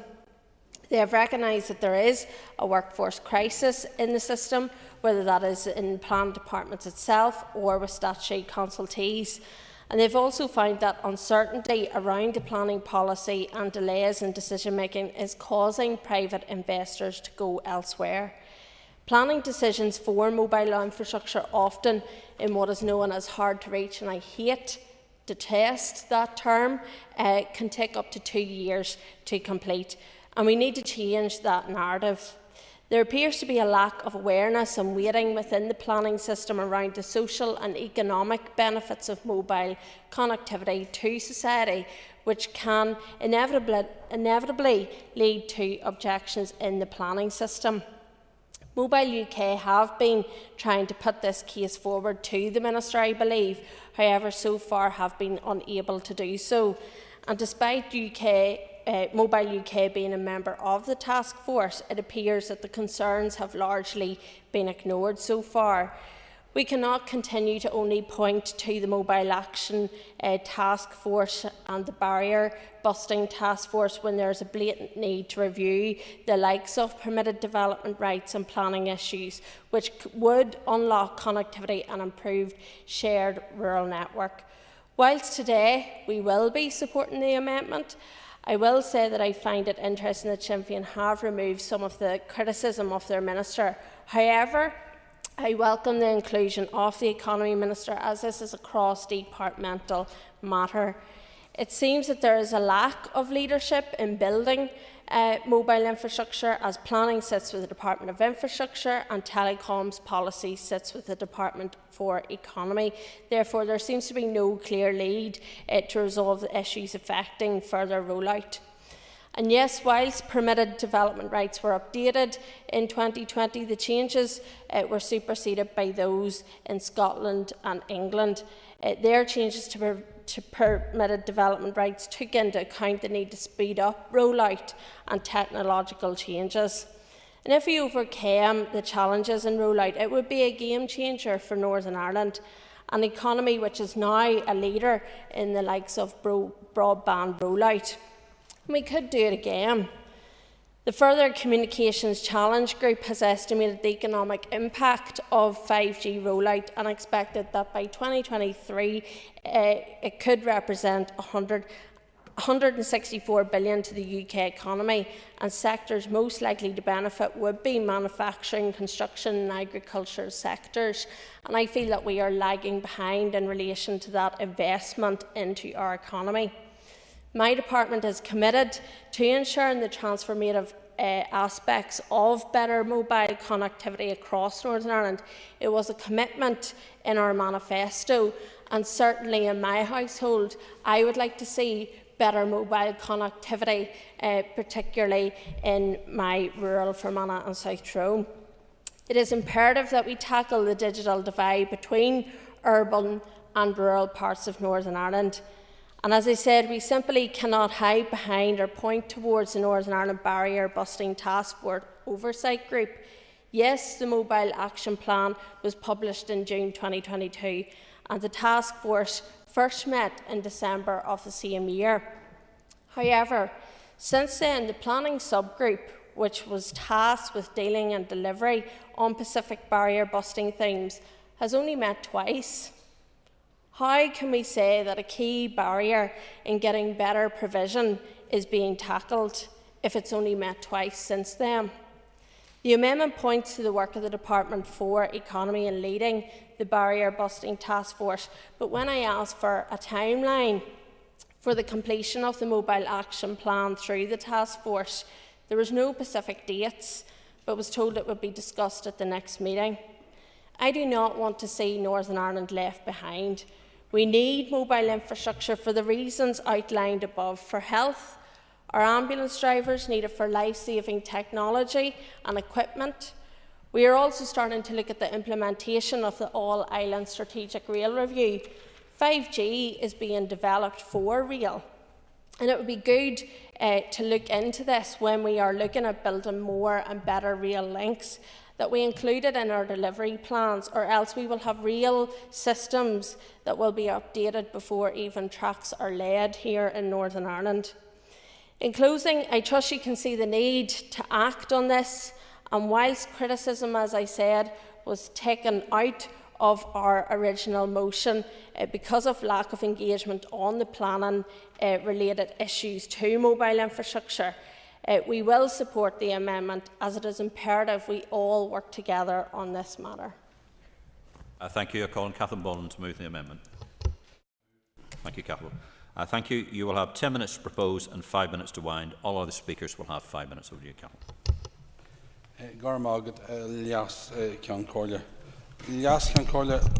As a rural MLA and someone who also lives in a rural area, I know all too well of the issues that are facing rural dwellers in relation to poor mobile coverage, which in some areas, as we know, is non-existent.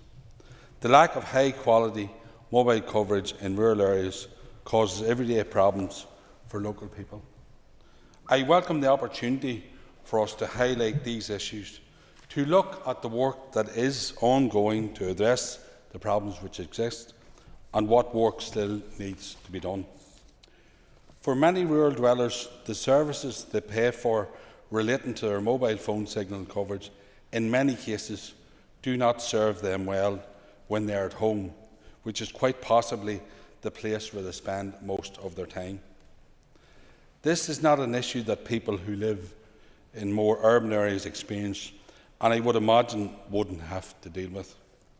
Constituents often remark on the fact that they are paying for a service that they just do not get to use, leaving them worse off than those who do not reside in rural areas.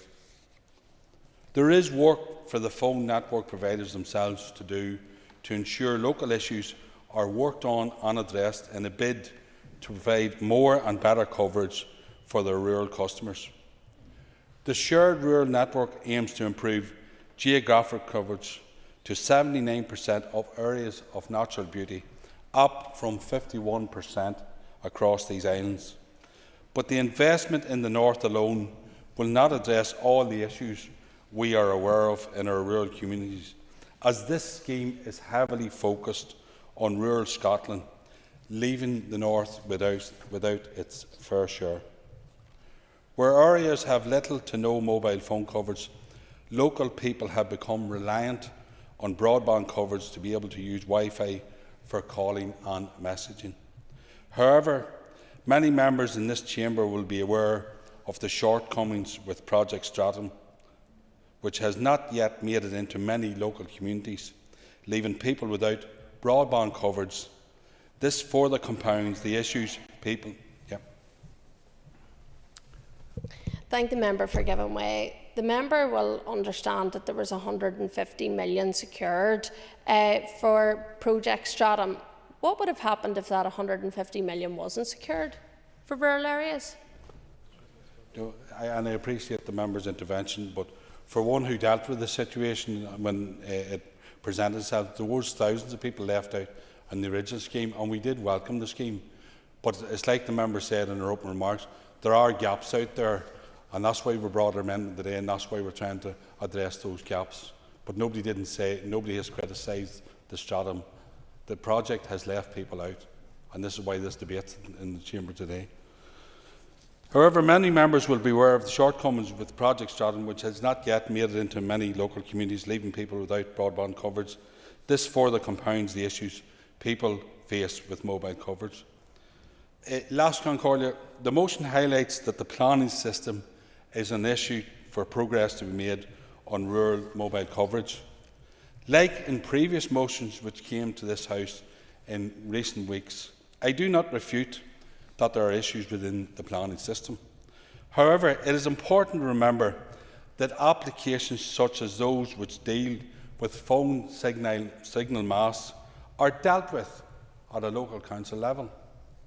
I think it is important that motions coming before the Assembly do not go over the heads of and undermine our local councillors in the important part they play in the planning process to overcome issues and get to an outcome which has the support of local communities. Our amendment to this motion aims to recognise the work that is ongoing with the Department of Economy's Barrier Busting Task Force, which has a dedicated subgroup looking at these planning issues. This group are working to identify barriers relating to the planning system and investigating best practice in future mobile network development. This group is chaired by the Director of Planning for Belfast City Council, which is important given that these issues fall to our local councils, as I have mentioned. It is important that this group, which works across the Department for Infrastructure and the Department for Economy, is given the space needed to collect and consider information relating to perceived delays in the processing of these types of applications. In conclusion, Elias Concordia, ensuring that all our rural communities are not left behind is imperative. Local reps and councils must work with others and continue to do all they can to overcome any planning challenges and ensure a focus is put on developing high-quality mobile phone coverage right across rural areas. We must work to ensure that people who live rurally have the same access to services as everyone else. I ask people to vote for the amendment.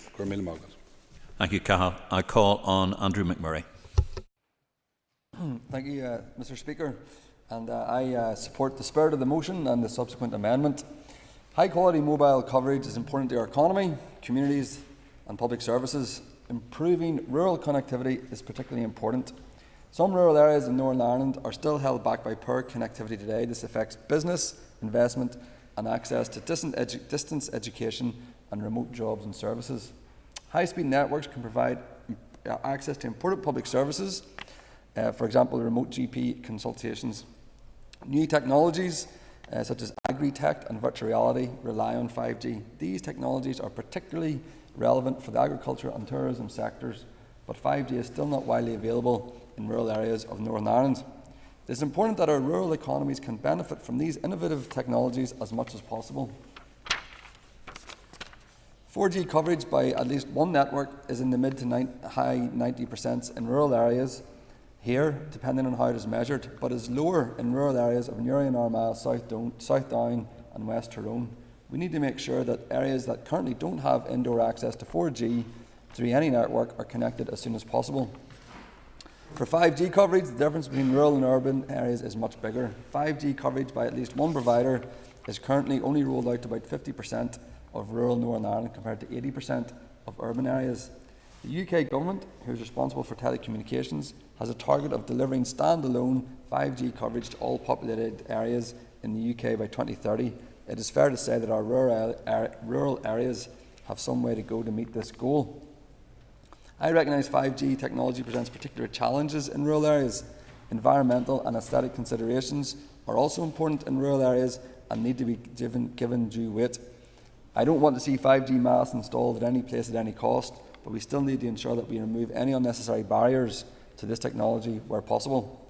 Telecommunications is a reserved power, but delivery of mobile infrastructure projects often overlap with their own devolved planning powers. Updating communications infrastructure often involves building new masts or making existing masts bigger, which requires planning permission.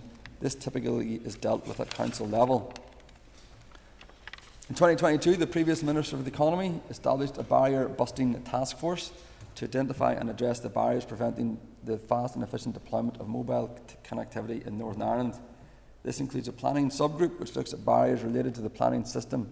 The Minister of Infrastructure said in July that this group has met twice since 2022 and is at an early stage in its deliberations. It has been nearly 2 years since this group was established, and we would be interested to know what we can expect or when we can expect its deliberations to come to a more mature state. The Minister also advised that we should wait for the evidence from the task force before making policy changes. The Alliance Party has always supported evidence-based policy, but the failures of our planning system are exceedingly well researched.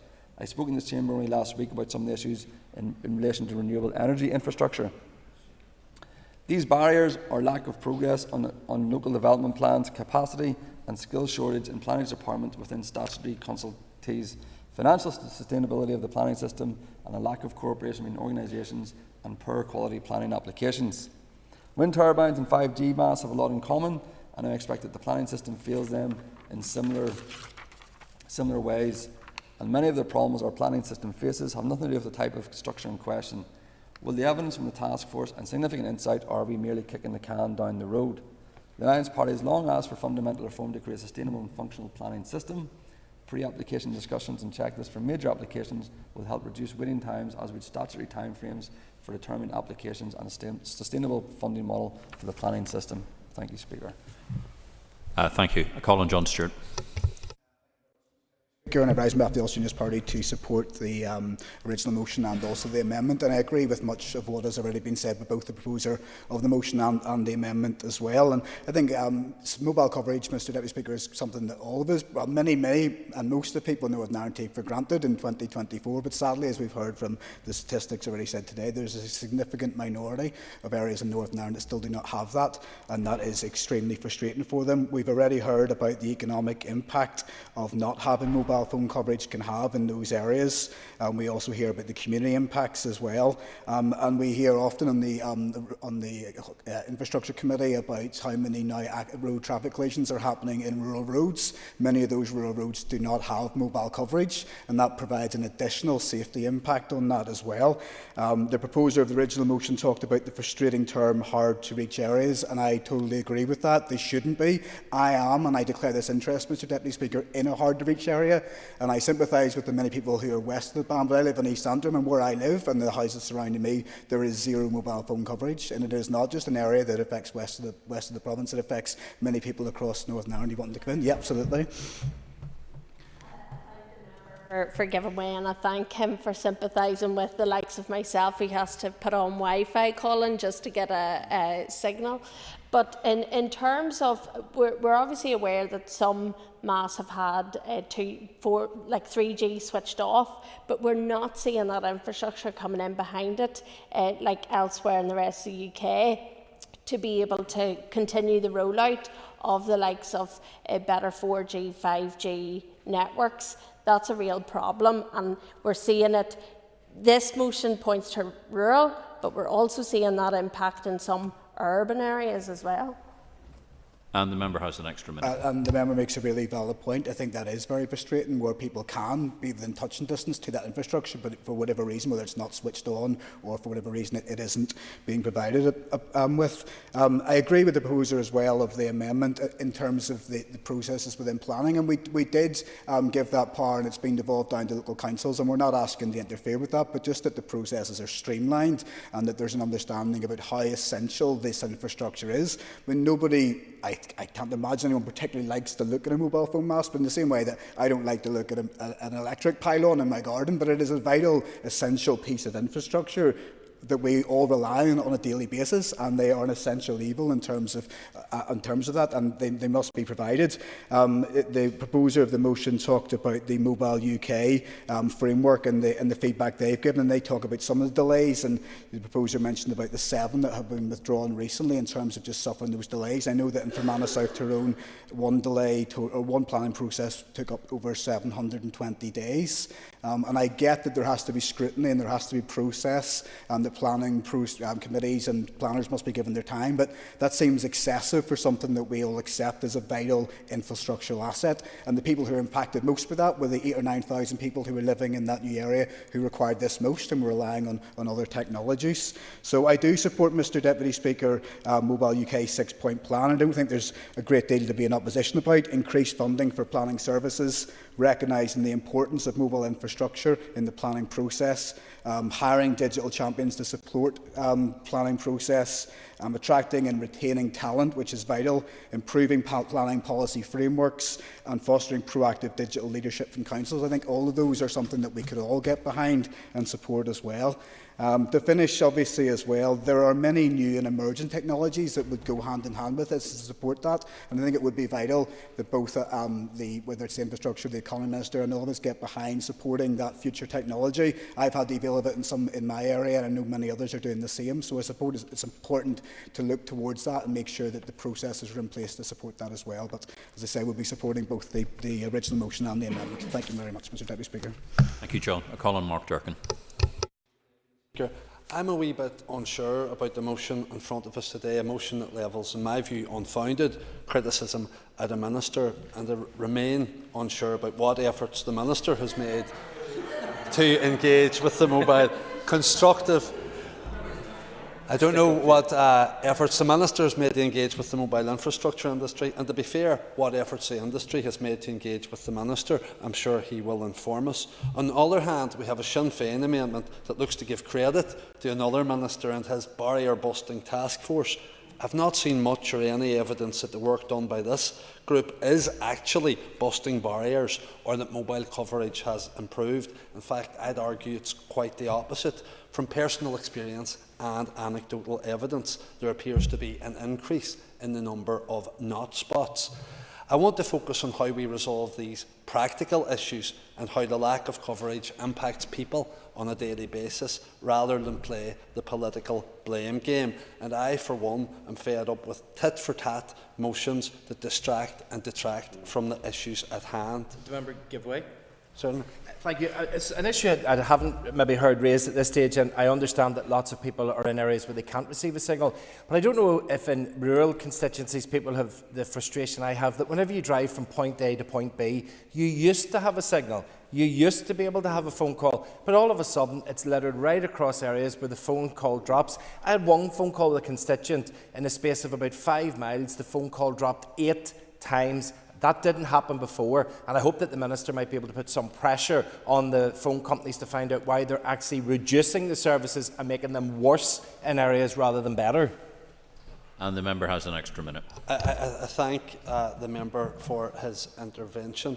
Quality mobile coverage has become a tenet of any modern society. Bridging the connectivity gap could prove utterly transformative for rural communities. A report carried out by Farpoint highlighted the game-changing impact of its 4G sites in the Scottish Highlands, essential for business, transforming local industries, driving tourism opportunities, education and social inclusion. The last few years have served as a masterclass in the opportunities of mobile connectivity. Many of us, even the older generations, have got a grip eventually on new technologies, ensuring we could stay in touch with loved ones via Zoom calls. Hybrid working brought significant flexibility in the worlds of employment and learning, offering new opportunities also for people struggling with mobility through disability maybe, caring responsibilities or geographical location. Mobile connectivity removes barriers and promotes a better quality of life for all and helps us all reduce our own carbon footprint too.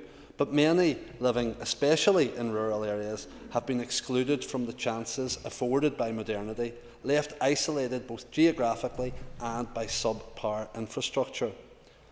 The North ranks lowest with both 4G coverage and voice call coverage for premises, trailing behind other regions. Derry City and Strabane District Council area is the lowest of any council area, revealed to have the worst mobile coverage in the UK. The North West, which isn't entirely rural, ranks even lower than the Shetland Islands and the Isles of Scilly. Now, given their remote and geographically challenging locations, we might expect these archipelagos to be disconnected. But once again, the ban seems to be the biggest barrier of all to equality of access. We need departments working together to resolve these issues, but that should not mean or does not mean absolving the EFI of its responsibility. For example, in terms of guidance and support to local councils, it's clear that planning delays are hampering infrastructure improvements across the board and leaving many areas underserved. But what are the additional barriers to planning? One barrier, and it hasn't been mentioned yet, is public perception, and I suppose a view that 5G masts are detrimental to public health. People should be furnished with the full facts as part of the planning process. Some have genuine concerns, while others have been guided by online theories, ironically relying on 4G and 5G coverage to suck them down these rabbit holes, but that's besides the point. What I'm getting at is that communication is key. Not just telecommunications, but communication with the public by respective departments and providers themselves. We will support the amendment today in that it recognises that these issues require buy-in and cooperation across departments. I do welcome the opportunity to discuss these issues on the floor today, but people need to see and hear improvement. We need to work harder to close the urban-rural divide. Thank you, Mark. I call on Linda Dillon. Corlia, thank you, and I want to thank the speakers that have spoken before, because some of them have actually covered my points. But I think it is worthwhile specifically talking to Mid-Ulster and the rural community that I represent, and the lack of mobile coverage in some of the areas that I represent. So, I mean, obviously there's mobile service is vitally important. It's vitally important for, yes, for our everyday use, for people to be able to make phone calls, and, you know, whether you're on the road, I certainly hope you're on hands-free. But it is also important for business, and business in Mid-Ulster tends to be in the rural areas. Many of our big engineering companies are in rural areas, so it's vital for them to have that connectivity. It is also, as others have outlined, needed for those who need to get in contact urgently with any of our blue light services. So I think that that is extremely important as well.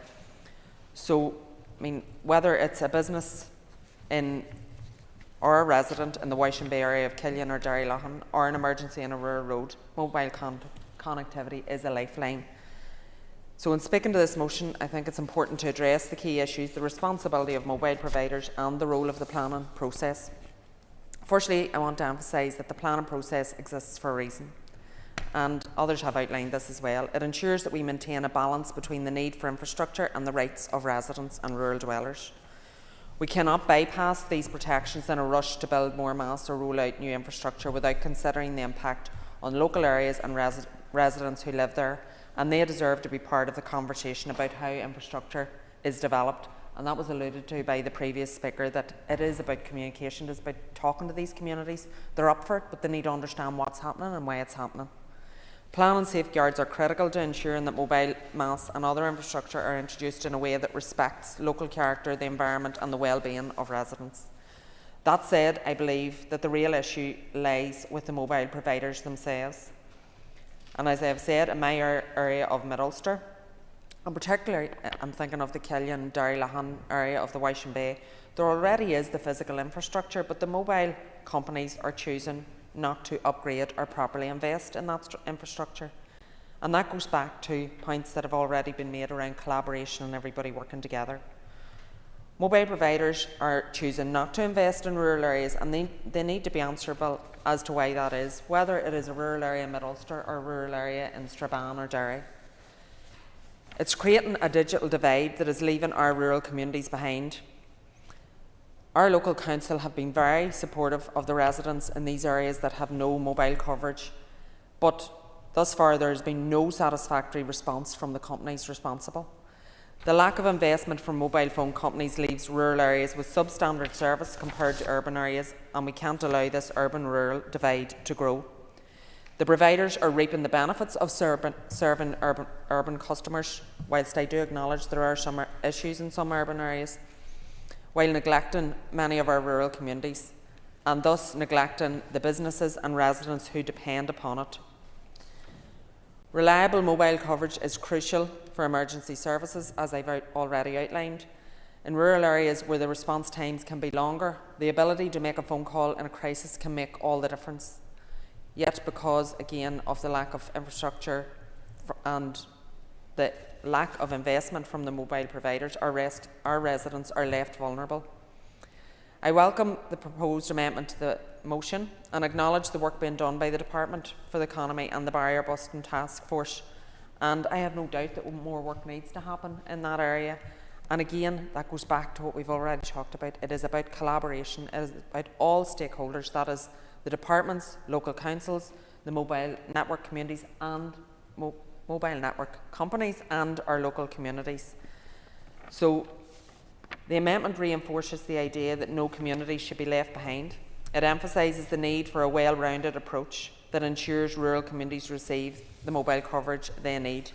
And that will only be done by collaboration between everybody, all stakeholders, government, local council, elected representatives, the communities that we represent, and the communities need to be part of the conversation. As I said, they are always up for improvements, they are always up for progressing and moving forward, but they need to be involved in the conversation.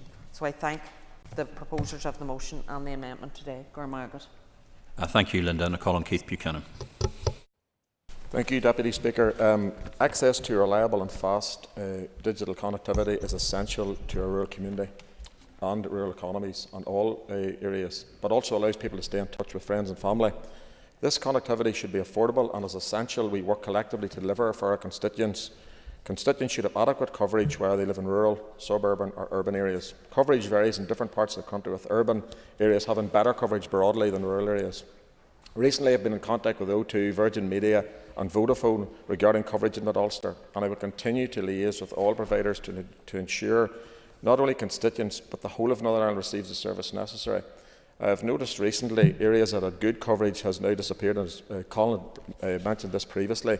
We are all aware whatever roads you go down, you know you have to literally say to the person, I'll ring you back because I'm going to lose signal, but something has changed. So things are happening, but I'm not sure what they are, because signal has disappeared in areas that were good.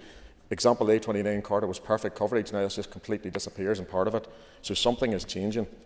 Areas such as Tobermore and Killen, which was previously referred to in the previous speaker, Ballyroan and Moneymore, to name but a few, have always had a poor or no coverage. On a number of occasions, constituents have been trying to access their GP or hospital and they have not been able to connect, or the signal has dropped during the call. This is unacceptable. No region of the United Kingdom should be left behind. No part of Northern Ireland should be left feeling abandoned and disconnected. During the general election campaign, my party included in its manifesto the need and benefits for the shared rural network initiative. The aim of this is to ensure high-quality mobile coverage by the main 4 operators. However, in my constituents of Mid Ulster, my office is consistently dealing with cases where mobile coverage is poor or non-existent.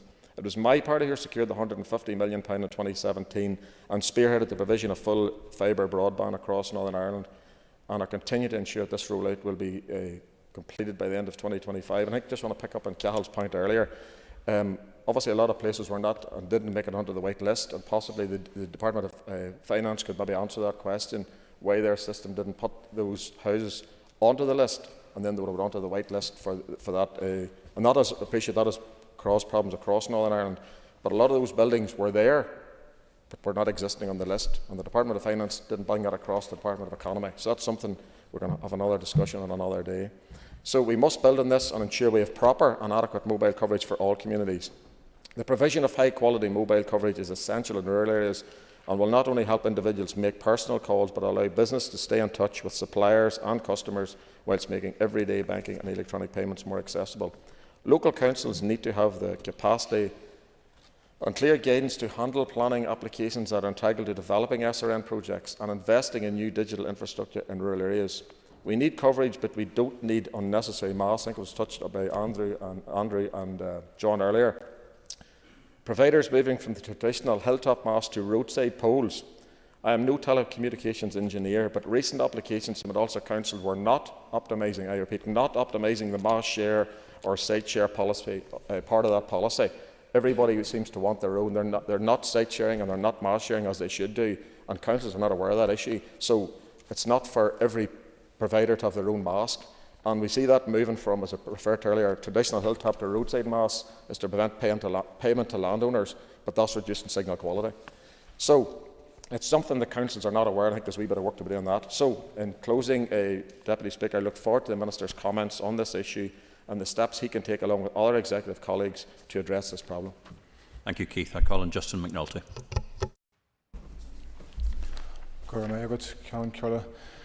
Today's motion and amendment feels a bit like déjà vu all over again, with the leading parties in their executive jockeying to pat their own ministers on the back, while at the same time expressing disappointment at the ministers of their partners in government. So much for joined up working and collective responsibility. I am curious as to why we are being asked to acknowledge the work of the Department for Economy leading a planning subgroup that they aren't actually leading. A fact made more curious when you consider that the group in question has only met twice since it was formed, that we know of. So before I join the chorus of applause, I would like to know what the subgroup has actually achieved since it was formed. Another thing I find to be lacking is a specific call for a robust rethink in the mechanisms for engagement with local communities to identify appetite and to secure buy-in for mobile infrastructure development. One of the recurring issues I have had as a constituency MLA in Newry and Armagh, which is largely rural, has been balancing the need for enhanced coverage with local objection to conspicuous development in AOMBs and concerns around safety in relation to proximity to masts.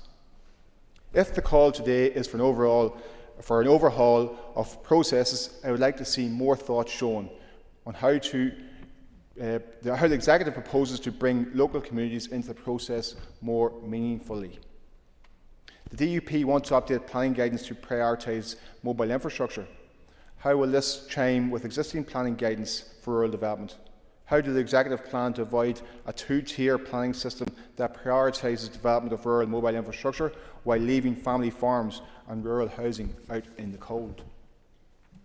Bizarrely, I think both the motion and the amendment raise more questions than the answer. The Task Force and its planning publicly owned asset subgroups have not published any meaningful work since they were established. The communications subgroup seems to be the only one which has conducted any substantive work. It has signed off a stakeholder engagement strategy and communication plan, and has had digital champions coordinators identified by all 11 of the North Councils since last August. None of these strategies or plans have been published, and the group does not seem to have had any outworkings since August 2023. Today's motion and amendment feels an awful like a group of students jointly presenting a class project that they've cobbled together on the school bus on the way in. There is a lack of joined-up thinking, a bit of exaggeration on who's in charge of what, a lack of evidence of continuous working, some finger-pointing on who's to blame and for the confusion. If I was marking this work, it would be with qualified support and must do better in the future. Thank you, Justin. I call him Peter McReynolds. Mr Deputy Speaker, and I rise today as an infrastructure spokesperson for the Alliance Party, but also someone who had the wisdom and good sense to marry a woman from Strabane 5 years ago this November. So I also speak to this motion as someone with family outside Belfast and who are affected by poor mobile connectivity. As has been articulated by my party colleague Andy McMurray, we will be supporting the principle of the DUP motion today and the amendment from Sinn Féin, which rightly acknowledges the role of the Department for the Economy when it comes to increasing high-quality mobile coverage in rural areas here in Northern Ireland. Mr Deputy Speaker, 75% of Northern Ireland's rural areas are designated as total 5G not spots, meaning that in three quarters of rural areas, you cannot access the 5G network. This is evidence of significant digital divide between our rural and urban communities, contributing to the regional imbalance that has emerged west of the Ban, a problem to which we speak regularly of in this chamber and which I hear about from family regularly as well. All our communities deserve access to high-quality, affordable and secure digital infrastructure to ensure that every person can benefit from fast and reliable communication networks. The impact of 4G in rural areas is overwhelmingly positive and well documented, improving productivity, spearheading innovation and driving economic growth. As the Mobile Action Plan identifies, no one department has overall responsibility for mobile and digital rollout, and there is a need to work as a collective to deliver parity of service across Northern Ireland. This also relies on a number of factors, of which planning is one, and I recognise the barrier the planning system can present to the expansion of mobile coverage by preventing the installation of infrastructure and therefore threatening to maintain regional disparities. It is for this reason mobile networks are built on a local basis, constructing one piece of infrastructure, requiring one application to one planning authority. And because a planning application for a 5G mast is not considered to be regionally significant, local councils are a central component to ensuring telecommunications infrastructure does not become significantly delayed.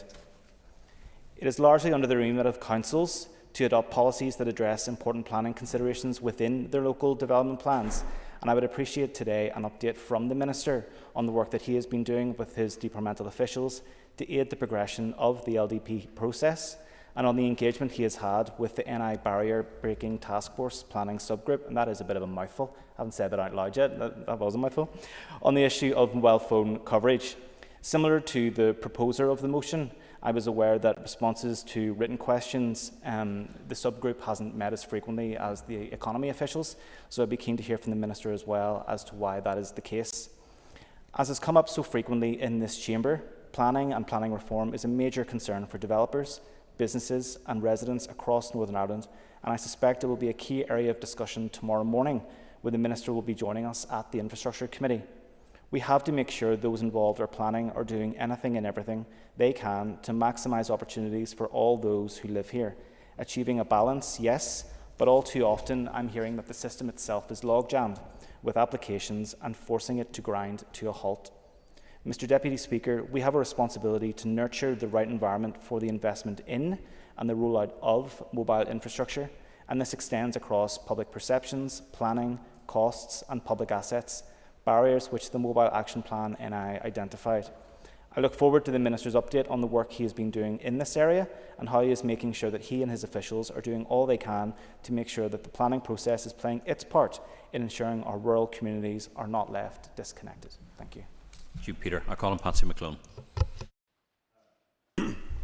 Thank you, Mr. Deputy Speaker. Today's motion, the opportunity to highlight the need for better provision of high-quality mobile coverage in rural communities across the north. But it isn't just exclusively rural communities, as I'll come to in a moment or two. Whether it's to check on kids at school, whether it's doctor's appointments, whether it's everyday business, whether it's to help promote businesses themselves, many of whom, in fact, in an area like my own, where people are self-employed, are on the move quite a bit, and they need decent mobile signal to help with the running of their business. As a representative of a mostly rural constituency, and I'm sure as other representatives have clearly outlined here today, there is a kindred spirit in the experience that people are having and constituents are having in terms of the actual signal that we're getting. I frequently get complaints, and have more recently, across the constituency about the poor quality mobile signal and areas where the signal drops out. Now, there is another element. I've noticed this myself, and my colleague Mr McGrath did refer to it. I have noticed, as have people, that there has been a deterioration in what was previously a reasonable, or, well, reasonable maybe in some terms is an odd way to put it, but a decent or half-decent mobile signal that has dropped off, that has deteriorated. I don't know the particular technology reasons for that to have happened, but it is happening. I've had complaints from the likes of Mahrafelt, I've had complaints from in around the Coke area and in Cookstown where that has happened. I don't understand it, I can't understand why that should be the case, but it is clearly happening. And whether the Assembly today, in fact, chooses to criticise the Infrastructure Minister, as in the motion, or opts to praise the Economy Minister, as in the amendment, doesn't really change that experience. What people want to know is what's being done to improve the signal so that they can get on with their daily lives, their businesses, or whatever that might be. The reality is that since the publication of the Mobile Action Plan for Northern Ireland on the 23rd of June 2022 until February of this year, there wasn't any minister for either infrastructure or economy. However, the barrier-busting task force has apparently met during that time. Its oversight group, which includes members from DERA, the Economy, Department for Education, Department of Finance, Department for Infrastructure, the UK Department for Science, Innovation and Technology, the Full Fibre NI Consortium, Mobile UK, Local Government Heads of Planning and Ofcom, has met 7 times. Its communication subgroup has met 11 times. The planning subgroup has met just twice, as already been referred to. The publicly owned assets subgroup have only met twice as well. In an Assembly written answer earlier this month, the Economy Minister stated that he has asked his official to discuss a delivery framework from all task force members at the next meeting. He also said that he had published this when it was available. Perhaps a member of the Executive, whether the Minister today is in a position to do that or not, I don't know, we'll hear later on, could provide an update on the progress of that delivery timetable. Because it's clear this is an executive issue, not one solely for the infrastructure or economy ministers. As was the case with the rollout of high-speed broadband, rural communities are being left behind in terms of digital connectivity.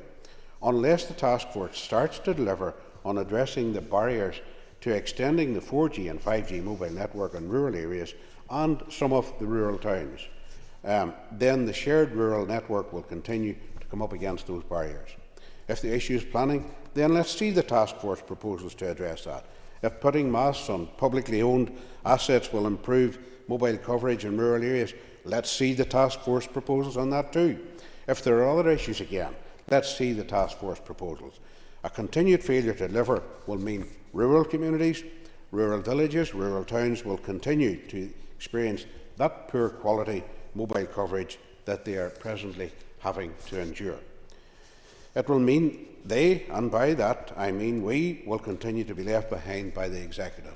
So I look forward to hearing the proposals, I look forward to hearing the work of the Oversight Group, and I look forward to hearing from the Executive as to what is happening to address those deficiencies and what many in other parts take as an everyday appliance and an everyday service.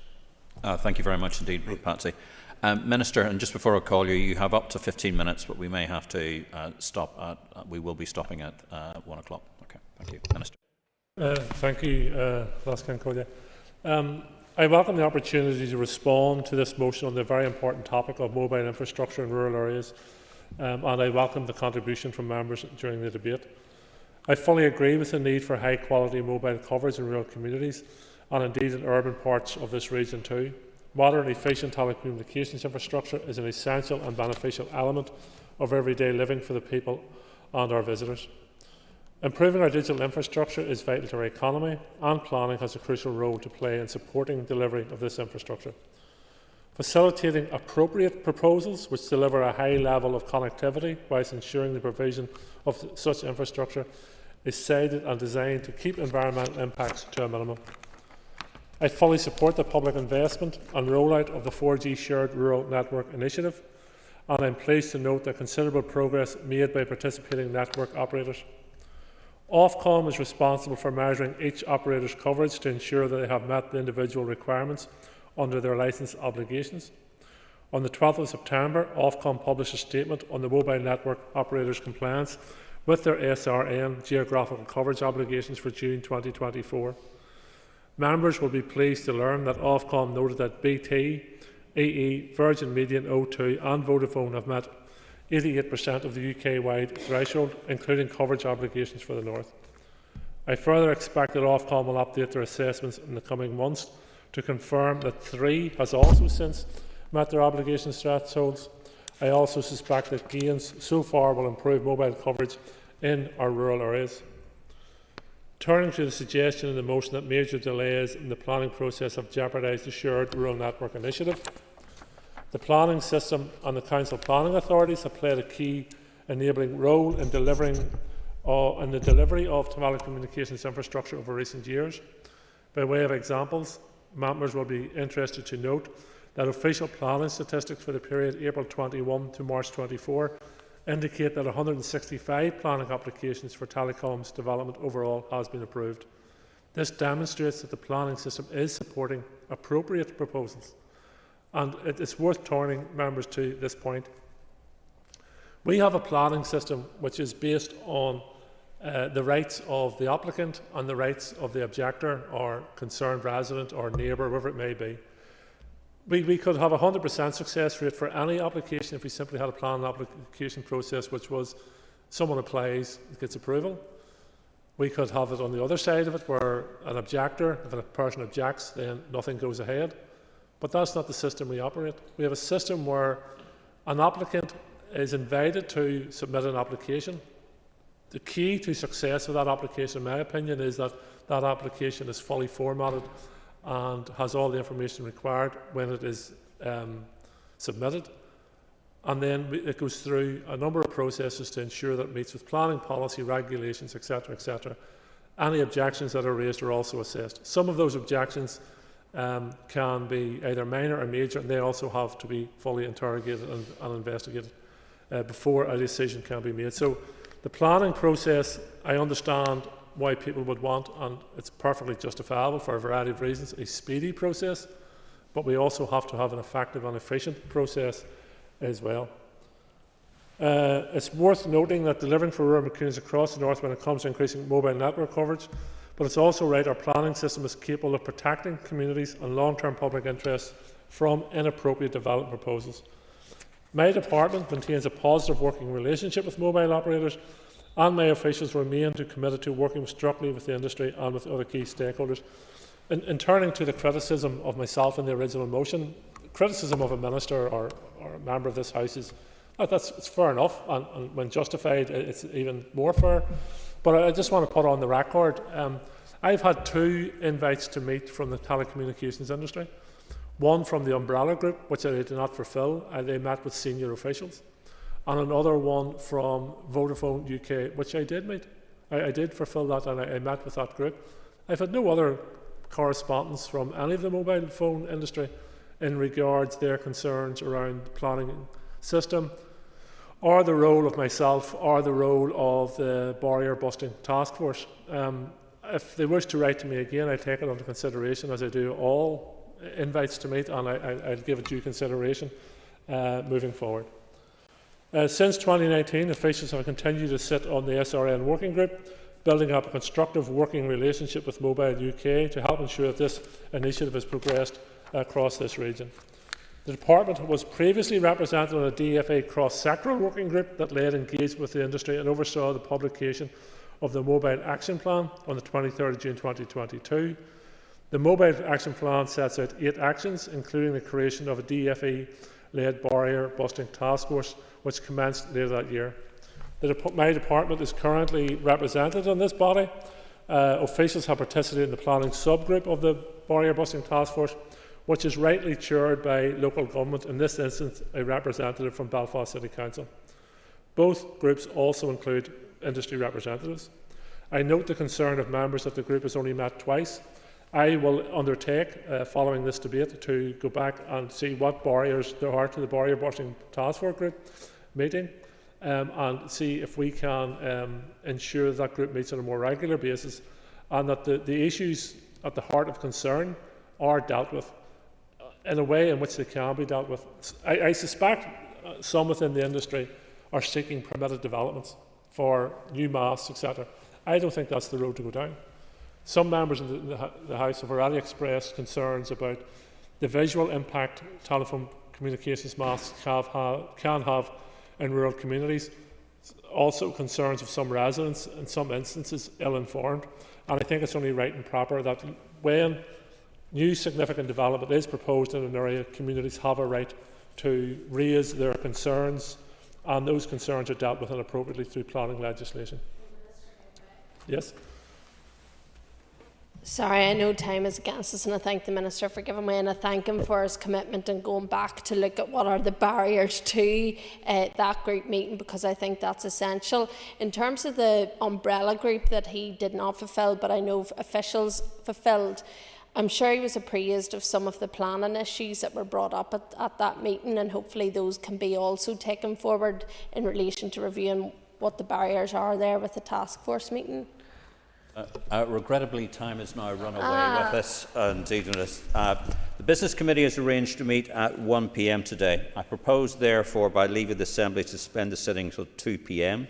The debate will continue at 2 p.m, when the Minister will resume his remarks, and the sitting is, by leave, suspended. Thank you.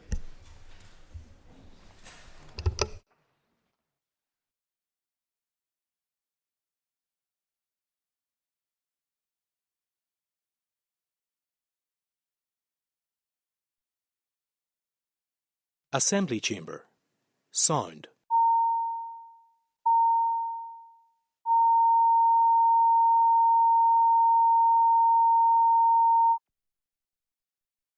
Assembly Chamber. Sound.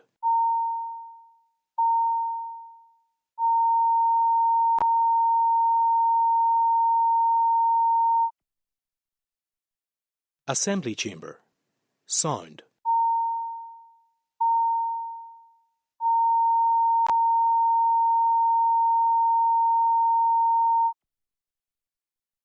Sound. Assembly Chamber. Sound. Assembly Chamber. Sound.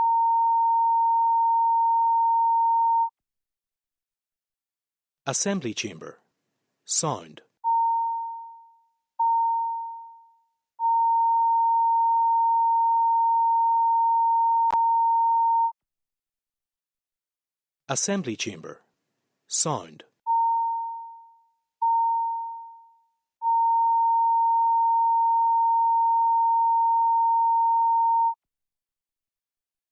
Assembly Chamber. Sound.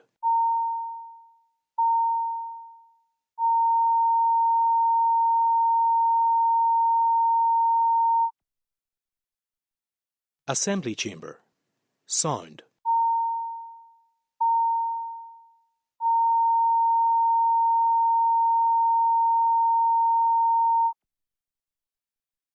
Assembly Chamber. Sound.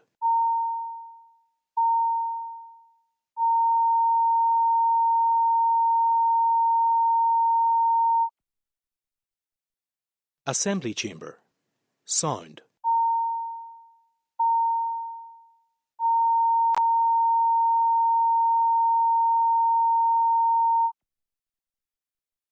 Assembly Chamber.